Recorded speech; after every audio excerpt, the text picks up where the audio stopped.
The gunshot cracked through the afternoon air like thunder.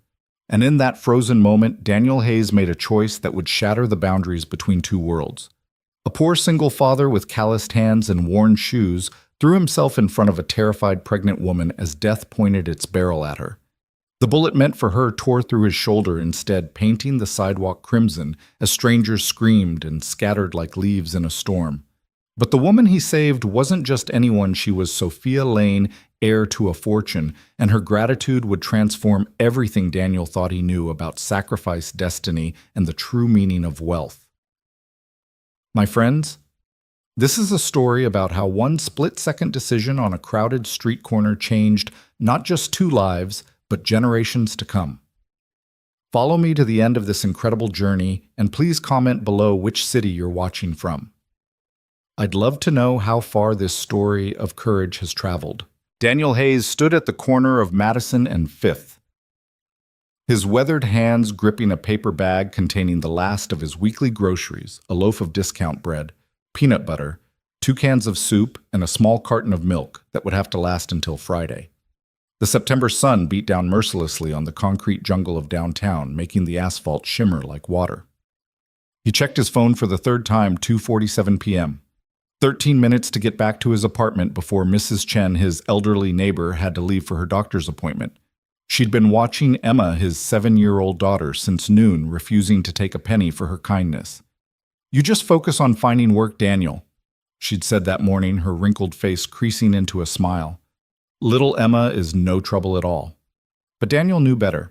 Emma hadn't been no trouble since her mother walked out 2 years ago, leaving nothing but a note that said, "I can't do this anymore." The little girl had nightmares, asked questions Daniel couldn't answer, and sometimes sat by the window for hours watching the street below, as if her mother might suddenly appear.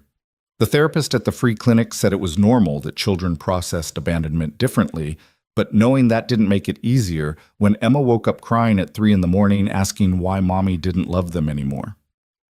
The job interview at Morrison Construction had been his 5th this month. They'd looked at his resume, 10 years of experience as a carpenter, excellent references, a clean record, and then asked the question that always came, "Can you work overtime weekends?" "We need someone flexible." "I have a daughter," Daniel had answered honestly.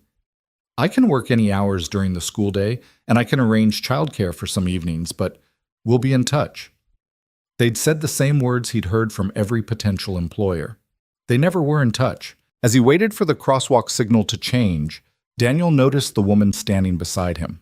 She couldn't have been more than 25, with auburn hair pulled back in an elegant bun and a designer maternity dress that probably cost more than his monthly rent. Her hand rested protectively on her swollen belly, and she kept glancing at her phone with an expression of barely controlled anxiety. Everything about her screamed money, from the diamond earrings catching the sunlight to the leather handbag that bore some Italian name Daniel couldn't pronounce. She was everything he wasn't, everything he'd never be. Yet something in her eyes reminded him of Emma when she was scared of vulnerability that wealth couldn't shield. "Excuse me," she said, suddenly turning to him. Her voice was cultured, refined, but trembling slightly. "Do you know if there's a police station nearby?" Daniel shifted his grocery bag to his other arm. "About 3 blocks north." "Are you all right, miss?"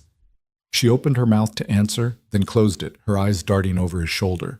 The color drained from her face so quickly that Daniel instinctively turned to look. A man in a black jacket was pushing through the crowd about 30 feet away, his right hand buried in his pocket.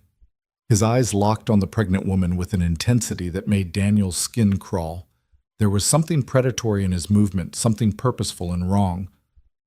"Miss," Daniel said quietly, his construction worker instincts for danger kicking in. "Do you know that man?" "Oh, God," she whispered, her hand flying to her belly. "Oh, God, he found me. I thought I'd lost him at the—" The man's hand emerged from his pocket, metal glinting in the afternoon sun. Time slowed to a crawl. Daniel saw the gun rise, saw the pregnant woman freeze like a deer in headlights, saw the gunman's finger tighten on the trigger. His grocery bag hit the ground, cans rolling across the sidewalk. His body moved before his mind could process the decision. Muscle memory from years of protecting Emma from falls, from sharp corners, from all the dangers a father's love could shield against. He slammed into the woman, wrapping his arms around her as he spun, putting his back to the gunman. The world exploded in sound and pain. The bullet punched through his shoulder blade like a sledgehammer wrapped in fire, the impact driving him forward. He heard screaming, maybe his, maybe hers, maybe the crowd's, as they tumbled to the concrete together, his body cushioning her fall, even as agony ripped through his nervous system. "Run," someone shouted. "Call 911. "He's got a gun." Daniel's vision swam darkness, creeping in from the edges. The pregnant woman was beneath him, his blood dripping onto her expensive dress. Her eyes were wide with terror and shocked tears streaming down her face. "I'm sorry," Daniel whispered, not knowing why he was apologizing. Maybe for bleeding on her, maybe for not being faster. His hand found hers, squeezing weakly. "Your baby. Protect your baby. You saved me." She sobbed, cradling his head as sirens wailed in the distance. "You saved us both. Stay with me. Please, stay with me." But Daniel was already falling into darkness, his last coherent thought not of pain or death, but of Emma. Who would make her peanut butter sandwiches now? Who would check under her bed for monsters? Who would tell her that Daddy loved her more than all the stars in the sky? The ambulance arrived in a chaos of flashing lights and shouting paramedics. They worked on Daniel with practiced efficiency, cutting away his shirt, packing the wound-starting IVs. The pregnant woman refused to let go of his hand even as they loaded him onto the gurney. "Are you family?" a paramedic asked her. No, but..." "Then you need to step back, ma'am." "He saved my life," she screamed, her composure finally shattering completely. "That bullet was meant for me. I'm not leaving him." The paramedic looked at her tear-stained face, at her expensive clothes, now soaked with Daniel's blood, at the fierce determination in her eyes. "Are you hurt the baby?" "I'm fine. We're fine because of him. Please, I have to come with you." They let her ride in the ambulance. She held Daniel's hand as the vehicle screamed through traffic, whispering prayers she hadn't said since childhood. The paramedics worked around her, calling ahead to the hospital, speaking in medical codes that meant nothing and everything. GSW to the right shoulder through and through. Possible pneumothorax. Lost maybe a liter BP dropping. ETA 4 minutes. Daniel's eyes fluttered open for a moment, unfocused and glassy with shock. "Emma," he mumbled. "My daughter. Emma." "She'll be okay," the woman promised, though she had no idea who Emma was. "I'll make sure she's okay. What's your name?" "Daniel Hayes." "I'm Sophia," she said, squeezing his hand tighter. "Sophia Lane, you're going to be okay, Daniel. You have to be okay." But his eyes had already closed again, and the heart monitor's beeping grew more erratic. At St. Mary's Hospital, they rushed Daniel straight into surgery. Sophia was left in the waiting room, her designer dress stiff with drying blood, her hands shaking as she filled out what little information she knew about the man who'd saved her life. The police arrived within minutes, notebooks ready, questions rapid fire. "Miss Lane, can you describe the shooter?" "White male, about 35, brown hair, black jacket. I've seen him before. He's been following me for 3 days." "Do you know why someone would want to hurt you?" Sophia's hand went to her belly. "Because of who my father is. Because of what I inherit. Because..." She broke down sobbing. "That man Daniel, he doesn't even know me. He had groceries, cheap groceries like he was counting every penny, and he threw himself in front of a bullet for a complete stranger." Detective Morrison, a woman with kind eyes and gray-streaked hair, sat beside her. "We've run Mr. Hayes' information. Single father, unemployed carpenter, lives in public housing on the east side. His daughter is 7. "Oh, God," Sophia whispered. "She's just a child. Where is she now?" "A neighbor has been contacted. Mrs. Chen, elderly woman, says she watches the girl often. She's asking about her father." Sophia stood abruptly, swaying slightly as a wave of dizziness hit her. "I need to see her. The little girl, Emma. I need to tell her..." "Miss Lane, you should rest. You've been through a trauma. The child's father is in surgery because of me." Sophia's voice cracked with emotion. "The least I can do is make sure she's not alone and terrified. Please, Detective Morrison." If it were your child, wouldn't you want someone to be there? The detective studied her for a long moment, taking in the blood-stained dress, the trembling hands, the fierce determination burning through the shock. I'll drive you myself, but first you need to be examined. You're pregnant and falls can be dangerous. The examination was quick. Baby's heartbeat strong, no signs of distress, some bruising where Daniel had grabbed her to shield her, but nothing serious. The doctor, an older man with gentle hands, shook his head in amazement. Mr. Hayes positioned himself perfectly to protect you. The way you fell, the way he cushioned you, it's like he knew exactly how to keep you and the baby safe. You're very lucky. He's the one with a bullet hole in his shoulder, Sophia said bitterly. How is that lucky? Because you're both alive, the doctor replied simply. In my 20 years of emergency medicine, I've seen too many situations where everyone loses. This time there's hope. Detective Morrison drove her to Daniel's apartment building, a rundown complex that made Sophia's stomach clench with guilt. The hallways smelled of old cooking and despair, the walls were tagged with graffiti, and half the lights were burned out. This was where the man who'd saved her life lived. This was the world he navigated every day with his daughter. Mrs. Chen answered the door on the second knock, a tiny Chinese woman with steel gray hair and eyes that had seen everything. Behind her, a little girl with Daniel's dark hair and serious eyes peered out anxiously. "You're the woman from the news," Mrs. Chen said, not a question but a statement. "They're already showing it on TV. Is Daniel? He's in surgery," Sophia said, her eyes locked on Emma. The little girl was clutching a worn teddy bear, her face pale with fear. "He's strong. The doctors are doing everything they can." "Are you the lady my daddy saved?" Emma asked in a small voice. Sophia knelt down, her expensive dress pooling on the stained hallway carpet. "Yes, sweetheart, I am. Your daddy is the bravest man I've ever met." "He's always brave," Emma said solemnly. "He checks under my bed for monsters every night, even when he's really tired. Is he going to come home?" The question shattered Sophia's composure. She pulled the little girl into a hug, feeling the child's thin shoulders shake with suppressed sobs.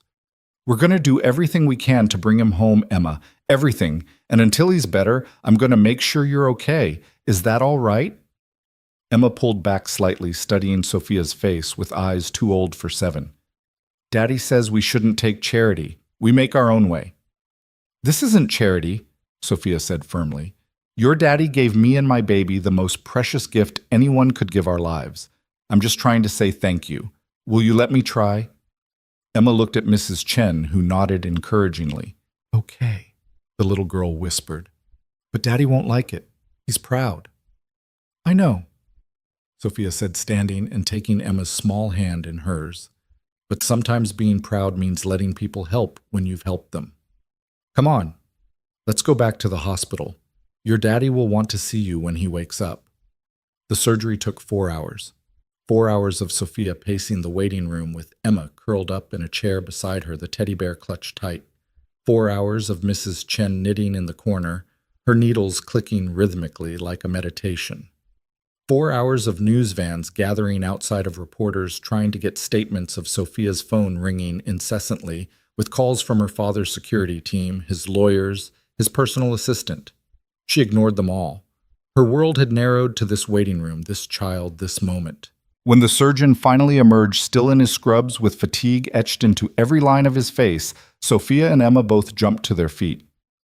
"Mr. Hayes made it through surgery," he said immediately, and Sophia felt her knees nearly buckle with relief.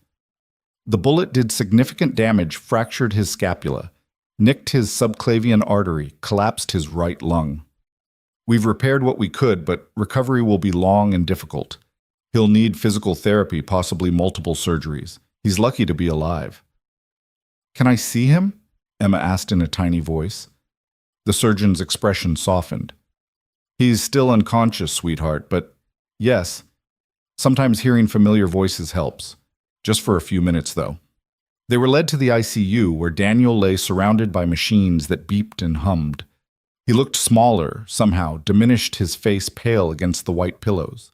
Emma climbed carefully onto the chair beside his bed, her little hand finding his larger one. "Hi, Daddy," she whispered. The The pretty lady says you were brave. But I already knew that. You're always brave. Mrs. Chen is here too. She made you cookies for when you wake up, the ones with chocolate chips that you pretend you don't like but always eat anyway. Sophia stood at the foot of the bed, tears streaming down her face. This man, this stranger, had given up everything for her. His health, possibly his ability to work, maybe even his life, all for a woman he'd never met. "Mr. Hayes," she said quietly. "Daniel, I don't know if you can hear me, but I need you to know something. What you did today, I'll never be able to repay it. But I'm going to try. Your daughter needs you, and I'm going to make sure you both have everything you need to get through this. I promise you that." Daniel's fingers twitched slightly in Emma's grip, though his eyes remained closed. "He squeezed my hand," Emma exclaimed. "Daddy, can you hear me?" But there was no other response, just the steady beep of the heart monitor and the whisper of the ventilator. Over the next 3 days, Sophia barely left the hospital. She set up a rotation with Mrs. Chen to watch Emma, arranged for food to be delivered, and dealt with the endless stream of police questions, insurance forms, and media requests. The story had exploded across the news. Homeless hero saves heiress, single father's sacrifice, a bullet for a stranger. Every channel wanted interviews, exclusive, the inside story. Sophia gave one statement to the press standing outside the hospital with Emma's permission, the little girl's hand in hers. "Daniel Hayes is not just a hero," she said, looking directly into the cameras. "He's a father who wakes up every day and fights for his daughter in a world that's given him very little. He didn't know who I was when he saved me. He just saw a pregnant woman in danger and didn't hesitate. That's the kind of man he is. Now it's our turn, all of us, to show that heroism is recognized, that sacrifice matters, that good men don't face their battles alone." Within hours, donations started pouring in. A GoFundMe page crashed from too much traffic. People sent cards, flowers, toys for Emma, offers of jobs for when Daniel recovered. The overwhelming response seemed to bewilder Emma, who was used to a world where they had to count every penny. "Why are all these people being nice to us?" she asked Sophia one evening as they sat in the hospital cafeteria, Emma picking at a sandwich. "Because your daddy reminded them that there are still good people in the world," Sophia replied. "Sometimes we forget that.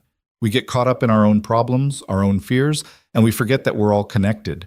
Your daddy's courage reminded everyone of what really matters." "What really matters?" Emma asked, her serious eyes fixed on Sophia's face. Sophia's hand went to her belly where her own child was growing. "Protecting each other, taking care of each other. Love really even for strangers." Emma considered this for a moment. "Daddy says love isn't just a feeling, it's what you do." "Your daddy is a wise man. Is that why you keep coming here, because of love?" The question caught Sophia off guard. She'd been asking herself the same thing. Was it guilt that kept her here? Obligation? Or was it something deeper, a recognition that this man and his daughter had shown her something precious about humanity that all her wealth and privilege had never taught her?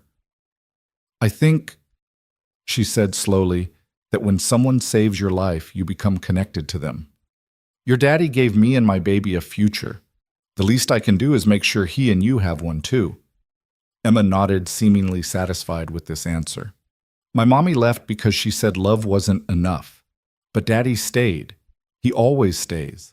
And he'll keep staying," Sophia promised, though she could see the doubt in Emma's eyes. The child had already learned that people leave, that promises break, that love sometimes isn't enough. On the 4th day, Daniel woke up. Sophia was alone with him. Emma at school with assurances that she'd be called immediately if there was any change. She was reading emails on her phone, coordinating with her father's foundation about setting up a trust for Emma's education, when she heard a soft groan. Daniel's eyes were open, confused, and unfocused, but definitely open. "Don't try to move," she said quickly, pressing the call button for the nurse. "You're in the hospital. You're safe." His eyes found hers, and she saw the moment recognition dawned. His lips moved, but no sound came out. She grabbed the cup of ice chips the nurses had left, spooning a few into his mouth. "Emma," he whispered, his voice like sandpaper. "She's perfect. She's at school. Mrs. Chen has been helping, and I've been making sure she's okay." Daniel's eyes studied her, taking in the designer clothes, the expensive jewelry, the whole package that screamed money. You're the woman, the woman you saved. Yes, I'm Sophia Lane. Lane. His eyes widened slightly. Lane Industries. Harrison Lane's daughter. That's not important right now. We can't accept. He tried to sit up, gasping as pain shot through his shoulder. Stop, Sophia said firmly, gently pressing him back. Please, just stop. You saved my life, my baby's life. Do you understand what that means? My father is Harrison Lane, yes, which means someone wanted me dead for money, for revenge, for who knows what reason. And you, a complete stranger, took a bullet for me. So please don't talk to me about what you can or can't accept. Daniel was quiet for a long moment, his eyes never leaving her face. Is he the shooter? In custody. He was hired, we think, by someone who stands to gain from my death. The investigation is ongoing, but you're safe. Emma's safe. Their security now discreet, but there. I can't afford security. You're not paying for it. My father is.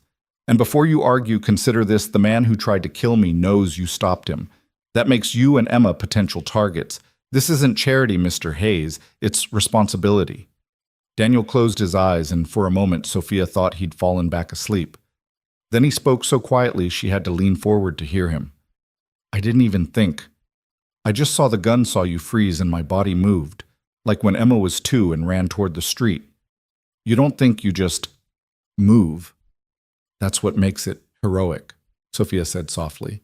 The fact that you didn't think, you just acted to protect someone who needed protecting. I'm not a hero. I'm just a father who can't even find a job. You're a father who taught his daughter that love is what you do, not just what you feel. She told me that. 7 years old, and she already knows the most important truth in the world because you taught her. Daniel's eyes opened again, and this time they were clearer, more focused. You've been talking to Emma. Every day. She's remarkable, Mr. Hayes, brave and wise and kind, just like her father. Her mother, Emma, told me. I'm sorry. Don't be. We're better off. I mean, Emma deserves better than a mother who could just walk away, but it still hurts her. She still asks why. What do you tell her? Daniel was quiet for so long that Sophia thought he wouldn't answer. Then, I tell her that sometimes people are broken in ways that love can't fix. That it wasn't about her, wasn't her fault, but I don't think she believes me. She will. When she's older, she'll understand.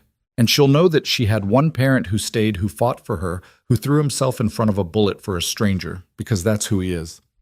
A knock at the door interrupted them. A doctor entered, followed by a man Sophia recognized as her father's personal physician, Dr. Marcus Webb. Miss Lane, your father insisted I consult on Mr. Hayes's case. Dr. Webb said, his tone professional but warm. I've reviewed his charts. With your permission, Mr. Hayes, I'd like to discuss your treatment plan. Daniel looked between them, clearly overwhelmed. I can't afford... Mr. Hayes, Dr. Webb interrupted gently. You saved Harrison Lane's daughter and grandchild. Your medical expenses are covered completely, including rehabilitation and any subsequent surgeries. Mr. Lane was quite insistent on that point. Additionally, he continued, pulling up a chair, we've consulted with the best orthopedic surgeons in the country. Your shoulder will require at least 2 more surgeries for full reconstruction, followed by 6 months of intensive physical therapy. But we believe you can regain full function. Will I be able to work? Daniel asked, and Sophia heard the desperate hope in his voice. I'm a carpenter. I need my arms, my strength. With proper treatment and rehabilitation, yes. It will take time, possibly a year, but yes. Daniel's eyes closed, and Sophia saw tears leak from beneath his lids. A year without work. A year of relying on others. For a man who'd fought so hard to be independent, it must feel like a life sentence. Mr. Hayes, Sophia said quietly, I know what you're thinking, but you're not going to go through this alone. I've already arranged... No.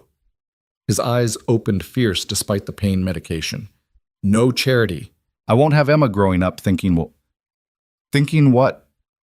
That when her father saved 2 lives, those lives were grateful. that heroism is recognized and rewarded, that good deeds create ripples of good in return. Sophia's voice rose slightly, frustration creeping in. Your pride is admirable, Mr. Hayes, but right now it's also stupid. The room went silent. Dr. Webb cleared his throat uncomfortably and excused himself, saying he'd return later to discuss specifics. Daniel stared at Sophia and she stared back, refusing to back down. You don't understand, he finally said. I've been on my own since I was 16. Foster care before that. I've never had anyone to rely on, never had backup. Everything Emma has, everything she is, I built with these hands. He raised his left hand, slightly grimacing at the movement. Taking help. It feels like failure. No, Sophia said firmly. Refusing help when your daughter needs you to heal, that would be failure. I'm not offering charity, Mr. Hayes. I'm offering partnership. You saved my child's life before they were even born. Let me help save your daughter's future. Partnership. I run my father's charitable foundation. We fund educational programs, job training, community development. I want to create a scholarship program, the Daniel Hayes Fund, for single parents in education. You'd be our first recipient, but not our last.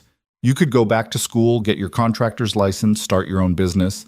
And when you're successful, which you will be, you'll help fund the next parent who needs a chance. Daniel was quiet, processing. You don't need to create a whole program just for, I'm creating it because you showed me something I'd forgotten living in my bubble of privilege. There are thousands of parents like you, Mr. Hayes. Good people, hard workers held back by circumstances beyond their control. One medical bill, one car breakdown, one lost job away from disaster. Your sacrifice reminded me why my family has money to make a difference. Before Daniel could respond, the door burst open and Emma ran in, still in her school uniform, Mrs. Chen hurrying behind her. Daddy! Emma threw herself at the bed, stopping just short of jumping on him. You're awake. I drew you pictures, and Ms. Johnson says you're a hero, and Bobby Martinez says his dad saw you on TV, and... Slow down, baby girl, Daniel said, his good arm reaching out to pull her close. I'm okay. Everything's okay. Emma's face crumpled, and suddenly she was crying. Great gulping sobs as 2 weeks of fear and uncertainty came pouring out. I thought you were going to die like Mommy left and I'd be all alone and... Never, Daniel said fiercely, holding her as tight as his injuries allowed. You hear me, Emma Marie Hayes? I will never leave you. Never. I'll fight through anything to stay with you. Sophia stepped back, giving them space, but Emma looked up and held out her free hand to her. Sophia stayed, she told her father. Even when the doctor said you might not wake up, she stayed. Daniel looked at Sophia over his daughter's head, and she saw something shift in his expression. The walls he'd built, the pride that kept him isolated, she saw them crack just a little. Thank you, he said simply. No, Sophia replied, her hand on her belly. Thank you. The next weeks blurred together in a symphony of small victories and setbacks. Daniel's first surgery to repair additional ligament damage. Emma's birthday celebrated in the hospital cafeteria with a cake Sophia had specially made. The news coverage dying down, replaced by other tragedies, other heroes. The quiet moments when Sophia would sit with Daniel during his physical therapy, watching him grit his teeth through the pain, determined to regain function. Why do you keep coming? He asked one afternoon after a particularly brutal session that left him gray-faced and sweating. You have your own life, your own baby to prepare for. Sophia considered the question. She'd been asking herself the same thing. Her father thought she was traumatized, fixated on Daniel because of survivor's guilt. Her therapist suggested she was sublimating her fear about the assassination attempt into a need to control Daniel's recovery. Her friends thought she was either crazy or playing out some romance novel fantasy, but the truth was simpler and more complex than any of that. Because you saw me, she said finally, not Sophia Lane heiress. Not Harrison Lane's daughter, not a bank account or a news story. You just saw a scared pregnant woman who needed help. Do you know how rare that is in my world, to be seen as just human? Daniel shifted uncomfortably in his wheelchair. They were in the hospital garden, autumn sun filtering through the leaves. Emma was at school, and for once they were alone without nurses or doctors or Mrs. Chen's watchful presence. That's not, and because Emma needs to see that good deeds matter, that when someone does something extraordinary, the world responds. She's been let down by so many people already. She needs to believe in goodness. She believes in you, Daniel said quietly. She talks about you constantly. Sophia said this, Sophia thinks that. You've become her hero. Her father is her hero. I'm just a friend. Are you? Daniel's dark eyes studied her intently. A friend? The question hung between them, loaded with implications neither was ready to explore. Sophia was still dealing with the trauma of the assassination attempt, still trying to figure out who wanted her dead and why. Daniel was focused on healing, on providing for Emma, on maintaining his dignity in a situation that stripped it away daily. But there was something there, a connection forged in blood and sacrifice that went beyond gratitude or obligation. I'd like to be, Sophia said carefully, if you'll let me. Daniel was quiet for a long moment, watching the leaves fall. I don't know how to be friends with someone like you. We're from different worlds. No, Sophia said firmly. We're from the same world. The one where parents will do anything for their children. The one where courage matters more than money. The one where a 7-year-old girl can lose her mother and still believe in love because her father teaches her every day what it looks like. Daniel's jaw tightened and she saw him blink rapidly. You make me sound better than I am. I make you sound exactly as you are. You just can't see it because you're too busy surviving to realize you're extraordinary. Before Daniel could respond to Sophia's words about him being extraordinary, his physical therapist arrived, wheeling him back inside for another grueling session. But her words echoed in his mind as he struggled through the exercises, as his shoulder screamed in protest, as sweat dripped down his face despite the pain medication that never quite dulled everything. The assassination attempt had changed everything yet in the quiet moments between treatments. Between Emma's visits, between Sophia's unexpected presence in their lives, Daniel found himself grappling with more than just physical recovery. He was confronting the walls he'd built around his heart walls that had kept him and Emma safe, but also isolated walls that Sophia seemed to walk through as if they were made of mist. 3 weeks into his recovery, Detective Morrison arrived with news that shifted everything again. She found Daniel in his room, Sophia beside him going through job training programs on her tablet, while Emma did homework in the corner. We've made an arrest, Morrison said without preamble. Not just the shooter, the person who hired him. Sophia's face went pale. Who? Your stepbrother, Ms. Lane, Marcus Webb. The tablet slipped from Sophia's nerveless fingers, clattering on the floor. Marcus, but he's family. My father remarried when I was 12, Marcus was 15. We grew up together. He's also deeply in debt, Morrison continued grimly. Gambling debts to some very dangerous people. Your father's will leaves everything to you and your child. If something happened to you before the baby was born, it would all go to my father, Sophia whispered. And if something happened to him, Marcus would inherit as the only other legal heir. Morrison's expression was sympathetic but firm. He's confessed Ms. Lane. The gambling debts were over $3 million. The people he owed were threatening his life. He saw your pregnancy as his timeline act before the baby was born, make it look like a random street crime. Daniel watched Sophia crumble, her composed exterior shattering like glass. She'd held it together through the shooting, through his surgery, through weeks of hospital vigils, but this betrayal by family broke something inside her. He came to my baby shower, she said numbly. He brought a silver rattle, said he couldn't wait to be an uncle. He knew he was going to try to kill us, and he brought a gift for the baby he planned to murder. Emma looked up from her homework, her young face concerned. She quietly got up and walked over to Sophia, climbing onto the bed beside her and taking her hand. The simple gesture from a child who knew too well what betrayal felt like made Sophia break down completely. Daniel reached out with his good arm, pulling both Sophia and Emma closer. It's not your fault, he said firmly. People make choices. Marcus made his. You didn't cause this. How did you know, Sophia asked through her tears, when someone was going to hurt you? How did you see it coming? I didn't, Daniel admitted. Sarah, Emma's mother. I never saw it coming. Came home from work one day and she was just gone. No warning, no signs I recognized.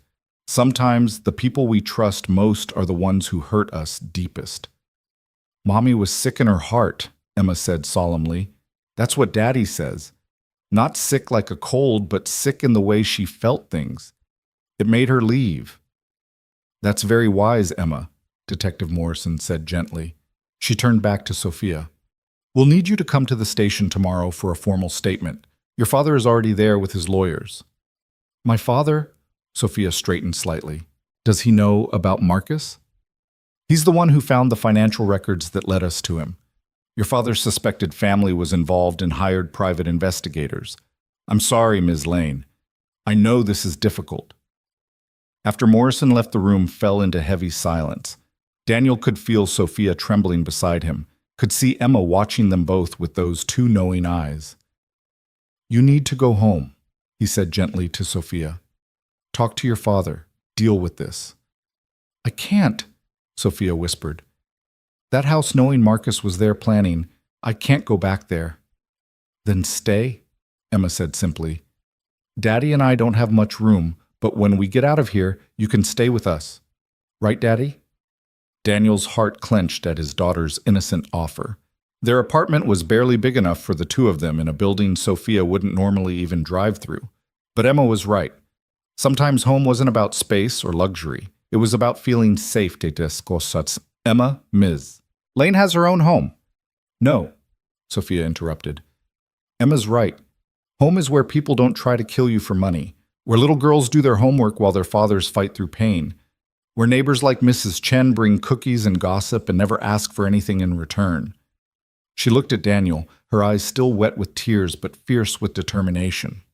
If the offer stands, I'd like to stay close. Not in your apartment, I'll find my own place nearby, somewhere I can start over, somewhere my baby can grow up knowing what real courage looks like. Daniel wanted to protest, to point out the obvious problems with a billionaire's daughter moving to the east side, but something in Sophia's expression stopped him. She'd lost her family today, discovered that blood meant nothing when money was involved. She needed something real to hold on to. There's a unit available in our building, he heard himself saying. 2 bedrooms. The Johnsons just moved out. It's nothing like what you're used to. Good, Sophia said firmly. What I'm used to almost got me killed. Over the next week, Sophia threw herself into transformation with the same intensity she'd once applied to charity galas and board meetings. She hired movers to pack up her penthouse, put most of her belongings in storage, and kept only what she needed. She met with lawyers to restructure her inheritance, creating trusts and foundations that Marcus could never have touched.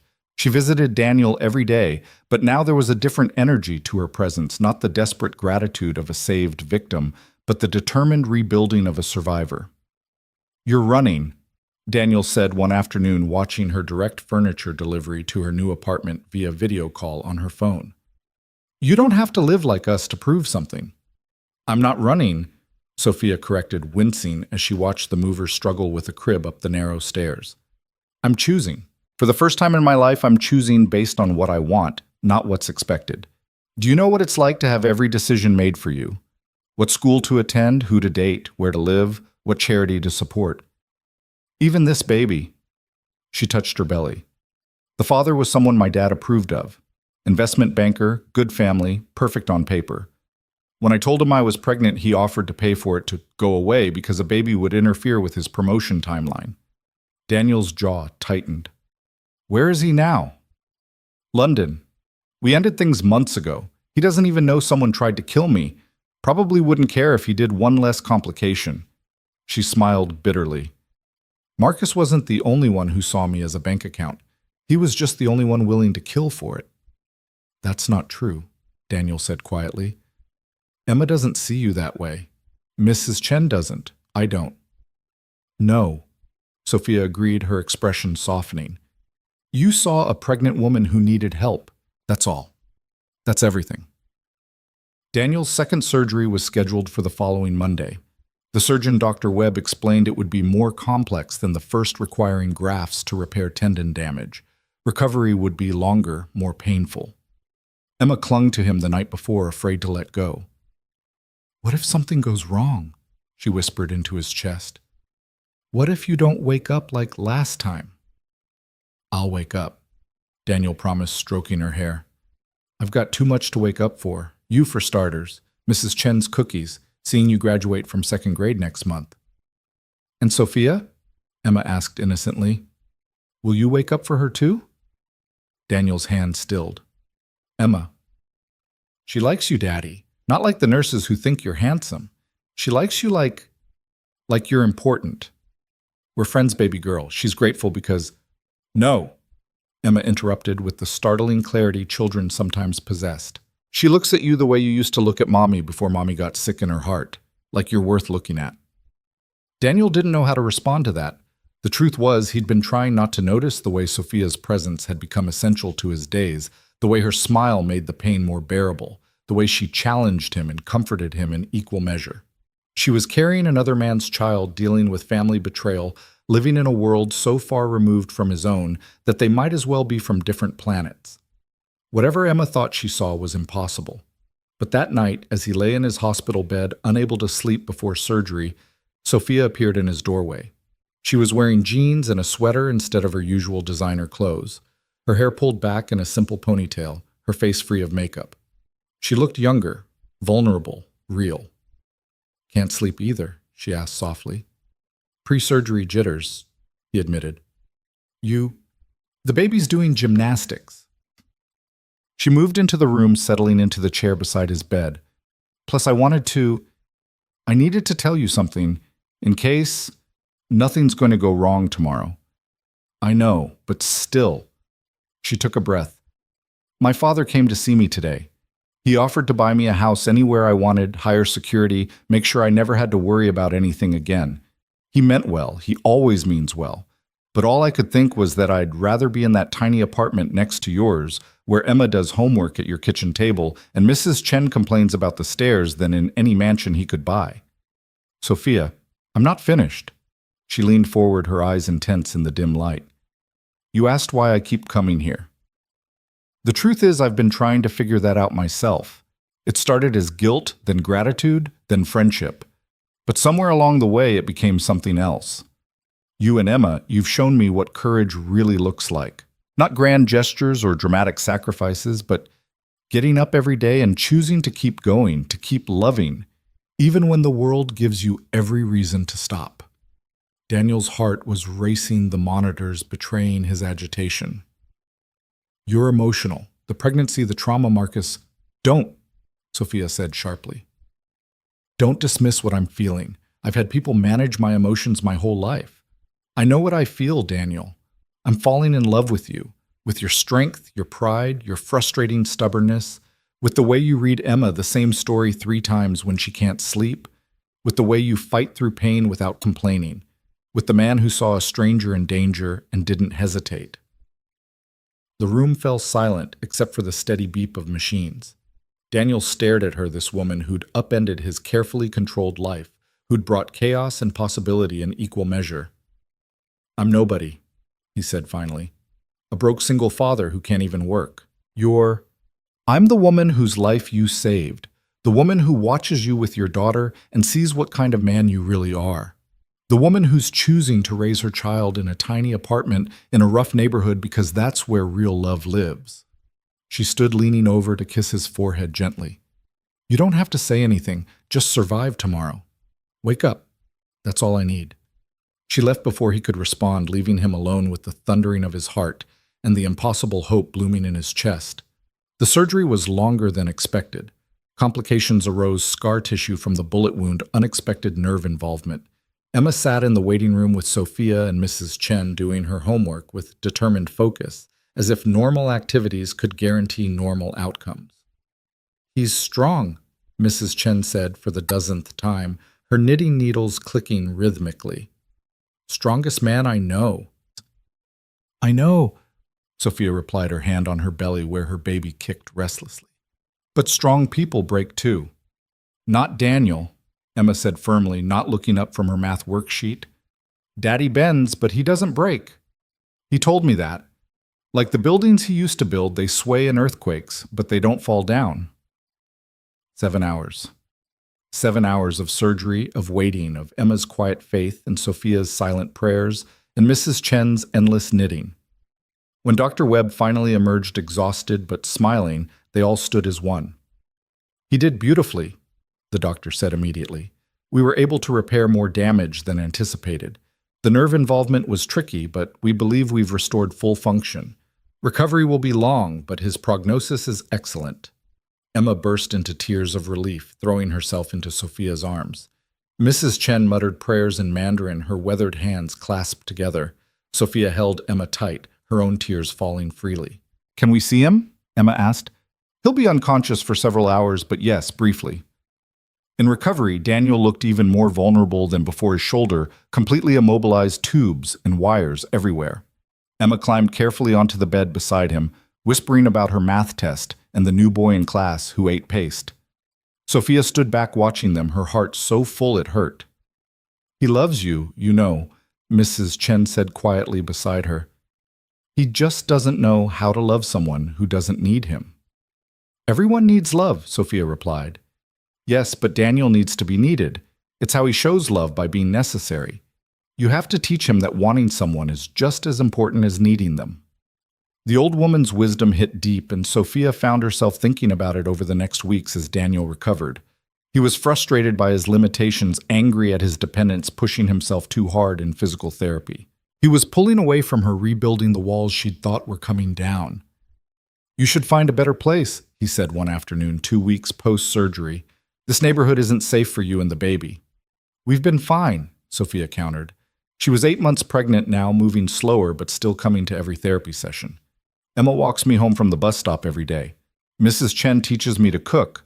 The Rodriguez family invited me to their daughter's quinceañera.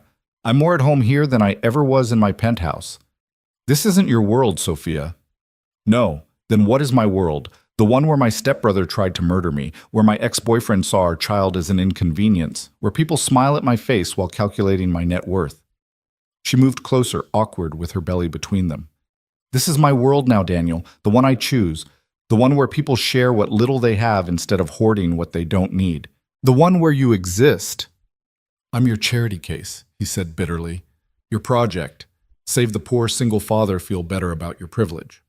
The words were meant to hurt, and they did. Sophia stepped back as if slapped. "Is that really what you think? I think you're pregnant and scared and grateful and confused. When the baby comes, when you remember who you are, you'll leave. Just like—" He stopped, but the damage was done. "Just like Emma's mother," Sophia finished quietly. "You think I'm just another woman who'll abandon you when things get hard. Aren't you?" Daniel's eyes were hard defensive. "Look at you, Sophia. Look at where you are. You're playing at being poor, but you could leave any time. One phone call to Daddy, and you're back in your castle." "You're right," Sophia said, her voice deadly calm. "I could leave. I have choices Sarah didn't have. But here's what you're missing, Daniel. I choose to stay. Every day I choose this, not because I have to, not because I'm trapped, but because this is where I want to be. With you, with Emma, with this community that's shown me more kindness than any country club ever did." "Why?" The word tore from him raw and desperate. "Why would you choose this, choose us?" "Because you make me brave," she said simply. "Because Emma makes me laugh. Because Mrs. Chen makes me feel like family. Because when I walk into your apartment, I'm not Sophia Lane the heiress. I'm just Sophia who burns rice and can't figure out Emma's math homework and watches you sleep sometimes because even in pain you look peaceful." Daniel stared at her, his defenses crumbling. "You watch me sleep. Sometimes, when the nightmares wake me up, the ones where the bullet doesn't miss." She moved closer again carefully. "I know you're scared. I know trusting someone who could leave is terrifying. But Daniel, everyone could leave. The only difference between me and anyone else is that I have more resources if I choose to stay. And if you don't, then you'll survive just like you did before. But I'm betting on something different. I'm betting on us." Before Daniel could respond, Emma burst through the door, home from school with a paper clutched in her hand. "Daddy. Sophia. Look, I got Student of the Month. They're putting my picture on the wall and everything." The moment shattered and reformed around Emma's joy. Daniel's face transformed pride, pushing away the fear and anger. That's amazing, baby girl. Come here, show me. Emma climbed onto his good side, chattering about the ceremony and the certificate and how Bobby Martinez was jealous. Sophia watched them, her hand on her belly, and made a decision. We should celebrate, she announced. Pizza tonight, my treat, and Emma gets to pick the movie. Can Mrs. Chen come? Emma asked hopefully. Of course, it's not a party without Mrs. Chen. That evening, crowded into Daniel's tiny apartment with pizza boxes and Disney movies, something shifted. Maybe it was Emma falling asleep against Sophia's shoulder. Maybe it was Mrs. Chen regaling them with stories of her youth in China. Maybe it was the way Daniel's hand found Sophia's across the couch, tentative but sure. Stay, he whispered later after Emma was in bed and Mrs. Chen had gone home. Not tonight, not like that. But stay. In our lives, in this messy, complicated, impossible thing we're building. I was never planning to leave, Sophia whispered back. 3 weeks later, Sophia's water broke in the middle of Emma's dance recital.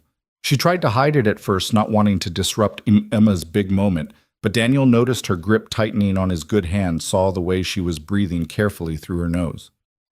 Hospital, he whispered. After Emma's solo, now. They slipped out as quietly as possible, but Emma saw them leaving from the stage. Instead of being upset, she grinned and gave them a thumbs up, continuing her dance with even more enthusiasm. She knows, Sophia gasped through a contraction. She's been watching you like a hawk for days. Kids got instincts. Daniel was already calling Mrs. Chen, arranging for her to pick up Emma after the recital. The labor was quick, almost too quick. They barely made it to the hospital before Sophia was fully dilated, crushing Daniel's hand through contractions that came fast and hard. I'm scared, she admitted between pains. What if I'm like my stepmother? What if I can't love this baby because of how it was conceived? What if— Stop, Daniel said firmly, wiping sweat from her forehead with his free hand. You already love this baby. I've watched you talk to them, sing to them, protect them.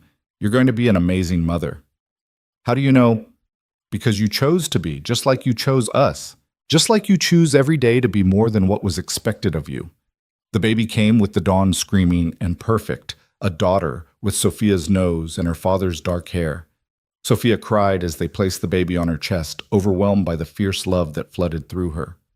She's perfect, Daniel whispered, his own eyes wet. What's her name? Sophia looked up at him. This man who'd saved them both, who'd shown her what real strength looked like. Grace, she said. Grace Sarah Hayes. Daniel froze. Sophia, you can't. I can, and I did. She wouldn't exist without you. Neither of us would. If you're okay with it, I'd like her to have your name. I'd like her to grow up knowing that families are made by choice, not just blood. The father signed away his rights months ago, didn't want the complications. She shifted the baby slightly, looking into her tiny face. But she has a father figure if he'll have us. Someone who'll teach her about courage and sacrifice and love that shows up every day. Daniel was quiet for so long that Sophia worried she'd overstepped. Then he reached out with his good hand, his finger gently touching Grace's tiny fist. The baby grabbed on immediately, holding tight. Emma's going to be insufferable, he said roughly. She's been asking for a sister for years. Is that a yes? That's a, we need to talk about a lot of things. That's a, this is complicated and messy and probably impossible. That's a, my shoulder's still wrecked and I can't work and I have nothing to offer you. That's not a no, Sophia said, smiling through her exhaustion. No, Daniel agreed, leaning down to kiss Grace's head, then hesitantly Sophia's forehead. It's definitely not a no. Emma arrived an hour later, still in her recital costume, practically vibrating with excitement. Mrs. Chen had to physically restrain her from jumping on the bed. Is that my sister? She demanded. Can I hold her? What's her name? Does she like me? Her name is Grace, Sophia said carefully, transferring the baby to Emma's waiting arms. Grace Sarah Hayes, and I think she already loves you. Emma's eyes went wide. She has our name like she's really ours. If you'll have us, Sophia said carefully. Both of us. Emma looked between Sophia, the baby, and her father, her 7-year-old face serious with consideration. Are you going to marry my daddy? Emma, Daniel protested, but his daughter ignored him. Because if you are, you should know he snores, and he can't cook anything but scrambled eggs, and he cries at the end of Toy Story 3. But he also tells the best bedtime stories, and he never forgets promises, and he loves really, really big. Those are good things to know, Sophia said solemnly. And if you're going to be my mom, you should know I don't like broccoli, and sometimes I have bad dreams, and I still miss my first mom even though she left. Emma's voice got smaller. Is that okay? Sophia reached out, pulling Emma and Grace close, feeling Daniel's hand on her shoulder. That's more than okay, sweetheart. That's perfect. The first night home with Grace was a revelation in chaos. Sophia's tiny apartment, which had seemed perfectly adequate when she'd moved in, suddenly felt impossibly small with a crying newborn, an excited 7-year-old who didn't want to go to bed, and Daniel trying to help with one functional arm while still recovering from his surgeries. She won't stop crying, Sophia said desperately, at 2 a.m, walking Grace back and forth across the small living room. I've fed her, changed her, burped her. What am I doing wrong? Daniel watched from the couch where he'd been relegated after trying to take Grace with his bad arm. You're not doing anything wrong. Sometimes babies just cry. Emma screamed for 3 months straight. I did not, Emma protested from her makeshift bed on the floor. She'd refused to go back to their apartment, insisting she needed to be near her sister. You did, baby girl.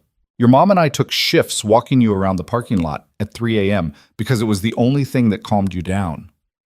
The mention of Sarah hung in the air for a moment, but it didn't feel as heavy as it once had. Emma had been processing her mother's absence differently since Grace arrived, as if having Sophia and the baby somehow made the old wound less raw. Let me try something, Mrs. Chen said, appearing in the doorway with her spare key. None of them were surprised to see her. She'd been checking on them every few hours since they'd come home from the hospital. She took Grace from Sophia's exhausted arms and began humming something low and rhythmic, swaying in a way that seemed to defy her elderly frame. Within minutes, Grace quieted, her tiny fists uncurling as she settled into sleep. How did you do that? Sophia whispered in awe. Raised 4 babies in a 1-room apartment in Beijing, Mrs. Chen replied, carefully transferring Grace to her bassinet. You learn tricks. Also, she was picking up on your anxiety. Babies are like little emotional sponges. I don't know what I'm doing, Sophia admitted, collapsing next to Daniel on the couch. I read all the books, took the classes, but none of them prepared me for this. What if I'm terrible at this? What if Grace grows up knowing I was lost from day one? Every parent feels that way, Daniel said, carefully putting his good arm around her. Sarah was terrified when Emma was born. She'd had this perfect vision of motherhood, and then reality hit. Screaming babies, no sleep hormones everywhere. It's not about being perfect, it's about showing up. Is that why she left? Emma asked quietly from her pile of blankets. Because it was too hard. Daniel and Sophia exchanged glances. Emma rarely asked about her mother anymore, but when she did, the questions were always loaded with more than childish curiosity. I think, Daniel said carefully, your mom left because she was fighting battles inside herself that made everything else feel impossible.